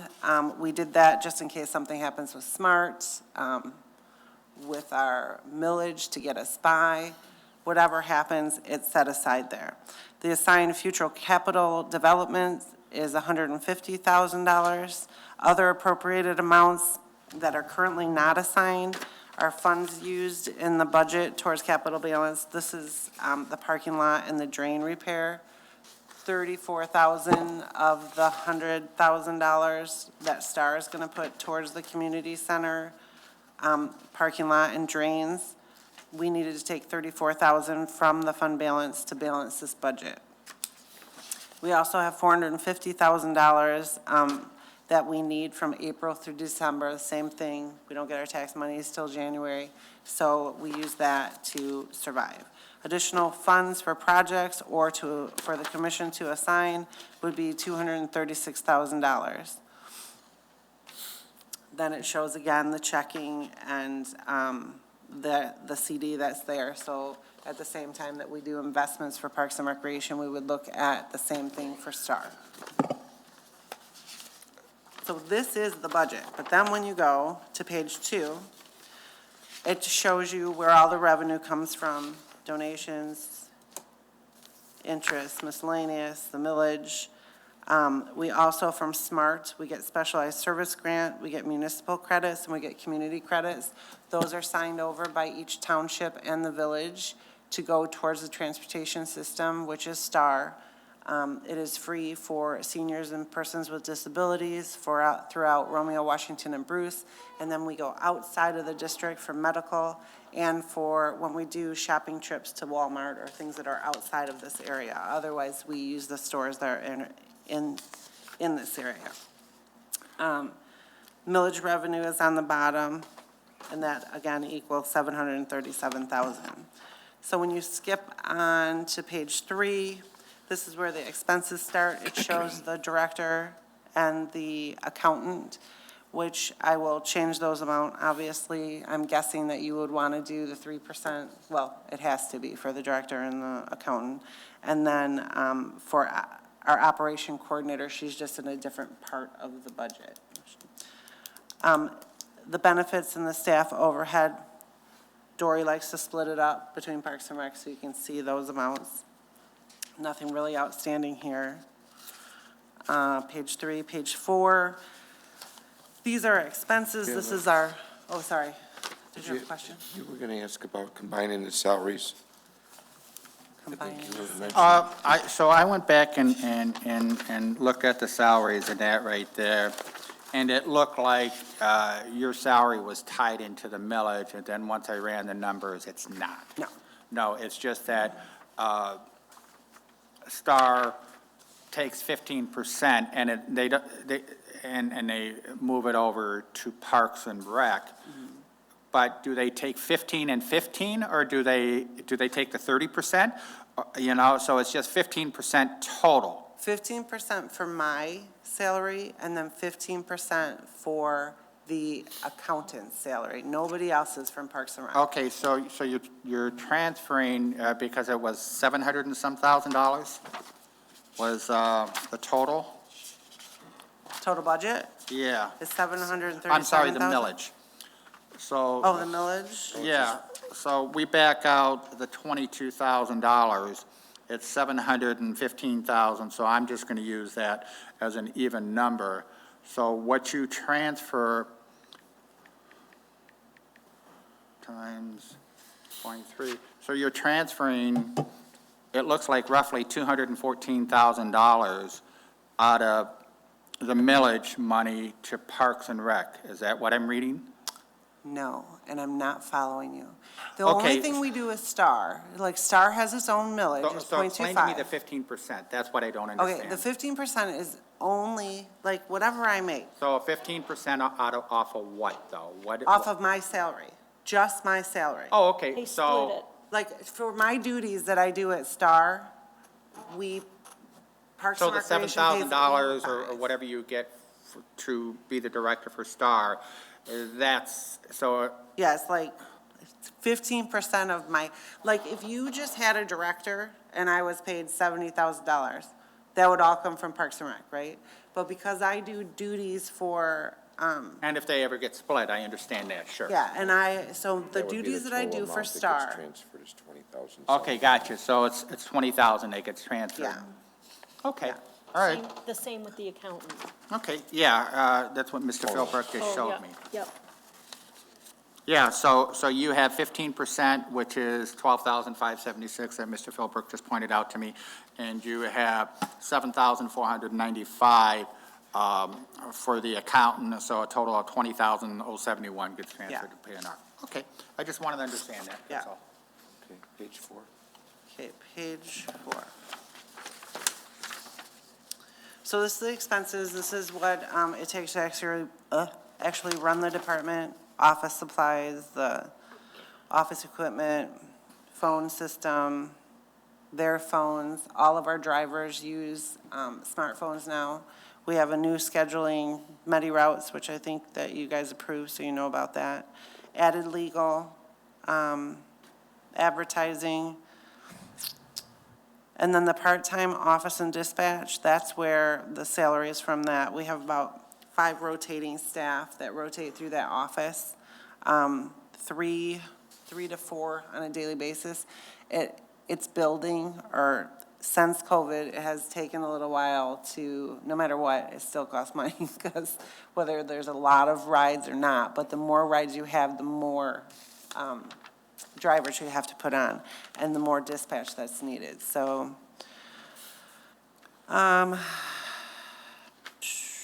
then we have the capital improvements, the vehicle. We should be getting a vehicle from Smart in March, hopefully March, April. The money set aside there is to make sure that we have our logo, or, our information on the bus or the vehicle. Office, we are updating computers at Star. We also have to update a little bit of software. We have the facility lot and fix the drains. There's $110,000 there. The drains are in the back. So we're gonna need, the buses, the Star buses are the ones that are going over the drains all the time, and those drains need to be fixed. So I have So 110. that'll come out of the STAR budget? Yes, 110 for Star, and then, Part of it, and then $100,000 from Parks and shared Rec. cost between Parks, Rec, and Star. This is the Star to fix the Show me the drainage. number you're looking at. 110 is, she's got to fix the parking lot and the drains out of Star, and then there's also a portion that comes out of the Parks and Rec budget. Remember the 100,000 under Bruce, or the Romeo? Yep. And we had already made a motion to go ahead and fix that parking lot with just Romeo paying, or Romeo Schools just paying like $4,000. And, That'll be part of our conversation with Dr. Yep, absolutely. And once we get those contracts, so that we can get that meeting going and get that settled once and for all and quit that conversation. That's just a time waster, that conversation. I still don't think the school should pay for So, that parking lot. but so that's my other opinion. than the parking lot and the drain, there's no other facilities improvements that you need in the office or anything like that? Well, yeah, the $5,000 is gonna go for the computers and, their offices are, So no furniture, no stuff like that? no. I try to look ahead. Well, we're getting chairs at the end of this year, because. Oh, okay. All right. So, and then we'll do the computers and the software, with this new budget. Okay. And you're getting competitive bids that you'll bring to the board? Well, for the computers, they're like $1,000. Yeah, but when you're buying $5,000 worth of computers, But I can, at some point, you have to trust me. You that's gave not a me point of trust. $2,500 that if I have to come to the board and wait Wait a month. it's not like I only have $2,500 and I'm not gonna go spend anything that's not in here because I know I'm gonna get in trouble. So I just would not do that. And I think that's where the commission at some point has to trust the director. I agree. To do the day-to-day operations. $2,500. Otherwise, it's Yeah. micromanaging and it doesn't work.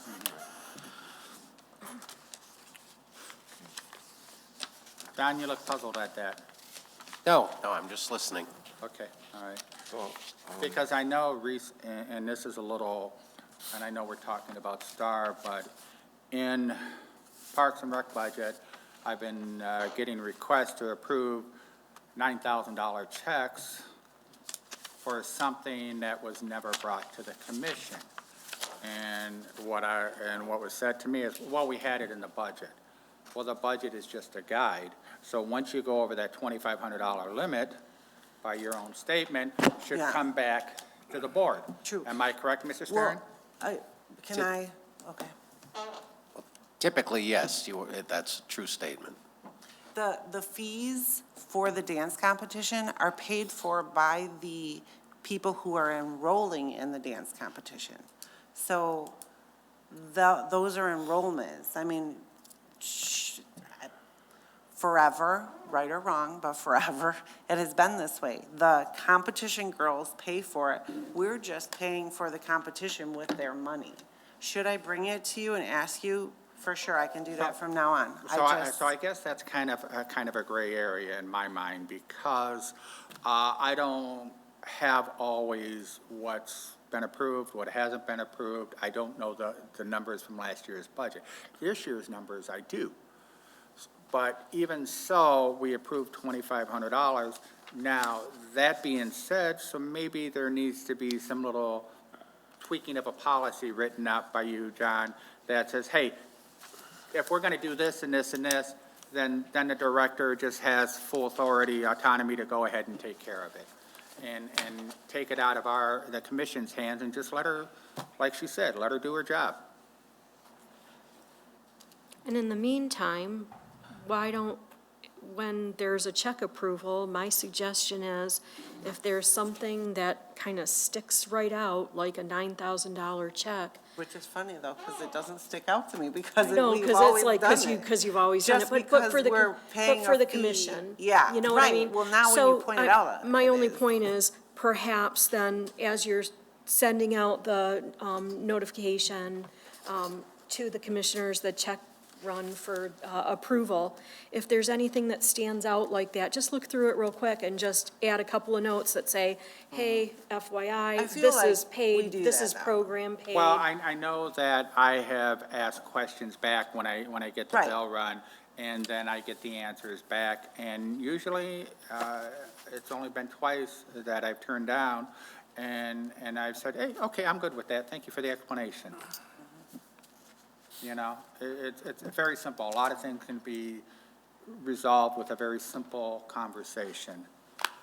So that was a little off track. I apologize. We're on the star expenses, page 4.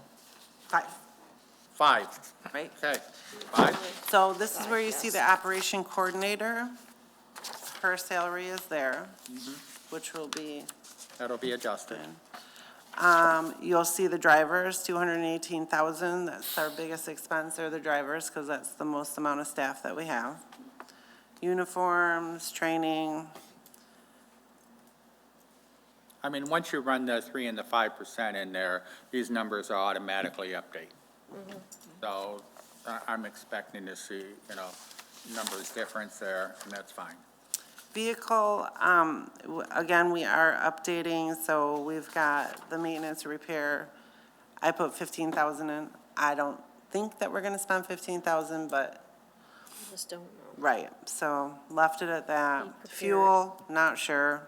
But again, does come down to the front of the budget, so if we're $1,000 up in fuel and $6,000 down in repair, it covers itself to the bottom line. And what's the miscellaneous COVID? That is just a miscellaneous account. The All right, can you COVID get rid of that COVID name then? I hate Yeah. that name. Well, it was where we put all of our COVID, when we were buying the plastic things and all of that stuff, that's Yeah, where it but went into. those days are gone. Yeah. I hope forever. I'm good For with that. everybody's sake. I May- know everybody's tired with it. So, yeah, just get rid of that right there. So basically, you have a little slush fund of $1,000 in there. I'm good with that. Yeah, Okay, and then you have the summary reports, and that's it, right? Yep. Okay, Mr. Philbrook, any questions? No, sir. Any questions? Lisa, any questions? No questions. Okay, then I'll make a motion to approve the budget, subject to changes with the raises at 3 and 5, as presented. Okay, Support. motion, second. Second. All right, on the table, further discussion? Hearing none, call the question. Mr. Tatowski? Yes? Mr. Fulbrook? Yes. Motion passes. Star budget, done. Nice job, Clara. Thank you. Thank you, Very Claire. nice job, Claire. I know that took a lot of time for you. All So right. we'll review the grass cutting budgets. We'll bring that back on the 19th, and there we go. So we are now on to next agenda item, sir. Next agenda item, community comments. Anyone wish to be heard? Here I am. All right. We have a 3-minute limit, so please. It'll be short. Mary Meisner, Romeo, Michigan. I will be very happy when the new board is in the place, because I really take offense, because I think we're turning this whole Parks and Recreation thing into a war. I think you're missing the meaning of community. We are a community. Parks and Rec is a community activity. And we service, or Clara and her staff service, the Romeo Community School District. You take 26 Mile Road and 36 Mile Road. Where is Central? 32 in Van Dyke. That is the central focus. Every year during festival, I work many of the volunteer events with Parks and Recreation. And we have people coming in from Washington. They look forward to the events. They look forward to the 5K run. They look forward to the fireworks. They look forward to all of it. They're not at war. People now here are at war. They're attended by so many Washington Township people. And I remember when they tried to host a festival down in this community, like 5 years ago, they tried it 2 years in a row. They couldn't even get a carnival company to come in here and book the event because it was a money-losing operation. So I don't understand why there is such a problem with 32 in Van Dyke, the middle of our school district. Thank you. And I will respond to that. We have 6 school districts, 5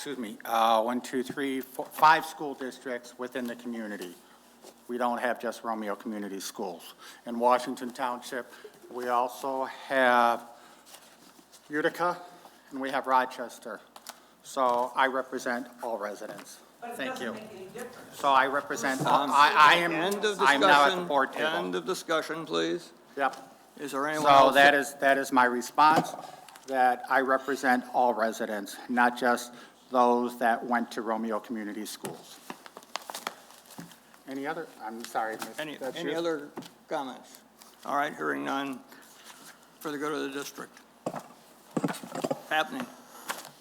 Well, we have our Easter egg hunt that's coming up. I do have flyers. I don't have it right in front of me. I think it was all in your packet and over there. Yes, they were. Our summer brochure is coming out. Our website is up and running. We had a little transition, but we are going. It looks good. Make sure you check it out. We're supposed to come here. We haven't forgot that, but we needed to get it going because our other one was just a lot slower and people were not able to find things on it. So what else is happening? We've got, everything. We're gearing up for summer. We're hoping the grass doesn't grow. We may get another snowstorm, April 14th. We don't know. I know. It's not like it hasn't happened before. Welcome to Michigan. But we are gearing up for summer. We've met with the schools. We're doing our Summer Bonanza program for the kids in the area, and we're excited. So that's all. Yeah, I think everybody's ready for it. Excited about the new commission. The members that came out today and talked, I mean, it was pretty impressive. Yes, it was. It makes me proud that they want to be part of Parks and Recreation and Star, so. Absolutely. Okay. I'll entertain a motion to. Wait, real quick. I think we need to add a couple of things in here, and that's commission comments, and so go ahead, Cindy. I just want to know who exactly is going to call Pam Hill so this doesn't fall beneath the cracks and no one does. Do you want to take that on? And then, If you want me to, I'll be happy to. yes, please. Are you guys all good with that? Mm-hmm. All right. You good with that? And we're looking at the money in Parks and Rec, doing some investing with it, but I need to know how much you need for liquid. I don't know. Well, you needed $1.5 million to carry Parks and Rec over for that period, so we need $1.5 million cash right there. And then how much did you need for Star? I think it's $450,000. Okay, so you basically need $2 million liquid. So money is assigned already. So we would just have to look at that square on both of the front budgets and figure out, are you looking at investments? No, I'll just call her and see what she suggests, and then get with you and figure out amounts and stuff. Right. But I just, none of us feel comfortable leaving that money just sitting in a checking account, right. so we need to do something with it. Yeah, well, we have to, Everybody agrees on that, I think. Yeah, and then Something once you liquid get all the anyways. information, we can bring it back here and say, all right, Yeah, and go from there. all right. We've got a list too of like well, I'm sure it's changed now, but the different, because we do look at, like, we've had CDs in the past, but we definitely, want to keep it liquid, but, so what do you we'll talk about it. Do you have an adopted investment policy? I'm We do guessing not. not. And That's that was something, one of that's the other- something that would Is be that another. something you would do? Well, it's something I can help with. You have one? Oh, you do have Do one? have one, all right. All right, can you send that to Mr. Starren into this board, please? Yeah. There are certainly some legal restrictions, as you all know already, as to the type of investments that a governmental entity Right. get in. But certainly there are options that are more lucrative than the checking account. You need to have liquidity, but you also need to get some return on your money. You want your money working for you, There you go. absolutely. Make a quick comment. Myron, over to My company recently, Can you name Please. and address? identify yourself, Myron, please. Myron Kukuk, 13,031 Mile Road. My company made recently inquired with PNC Bank, which you guys are banking with. What? I'm sorry? PNC Bank is where the funds are held, correct? PNC was 0.25. With our company, we have hundreds of thousands between different companies with PNC, and we also bank hundreds of thousands with Huntington Bank. Huntington Bank offered us money market, which is liquid all the time, 3.25. I approached PNC with the same situation, which was 0.25, and they accepted and matched Huntington Bank. They also did the same thing with CDs, which, like everybody knows here, CDs going to tie you up for a minimum of 12 to 13 months. I don't know if that's acceptable, but 4.25 Huntington, PNC matched that as well. So you might want to approach them with some competitors. And PNC and Huntington are, of course, brick and mortar. Capital One and other ones are up in that area as well. Right, and I've actually looked at a lot of those, as well as where I have some of my investments, which I have investments with credit unions, here and in Florida, because they're paying 4.5, 4.25, 4.5, and I don't have to tie it up for 5 years. So I can keep going it over. Now, if it looks like they're going to drop, you know what? I'm going to tie into maybe a couple of years and make that extra money while it's there. So, thank It's you. just difficult keeping it liquid, and CDs aren't going to keep it liquid. No, because the worst that can happen with a CD is you lose your interest, a certain amount. I'd like to, on future agendas. Thank you. Thank you very much. I'd like to add on the future agendas, so right under 6 or just above 6, I would like to add legal counsel comments in case they have anything that they would like. So either above 6 or below 6, it doesn't matter to me where. And then towards the end, after what's happening, I'd like to have commission comments. Okay. Okay, and then that way there, everybody has a chance to talk and say what they need to say. Our meetings are not usually this long. I'm so sorry, Mr. Stanley. Oh, no, it's all right. No, Hey, I'm you sorry. know- I just, Yeah, I guess You we hit have the to bite lottery. the long day for everybody. Yeah. Find any. Motion to adjourn. Motion on the floor to adjourn. Support. All those in favor signify. Aye. All right, motion adjourned. Thanks, everybody. Thank you for coming out. Thank you been to a all the long viewers. And I know this was long, but we got it done. Oops.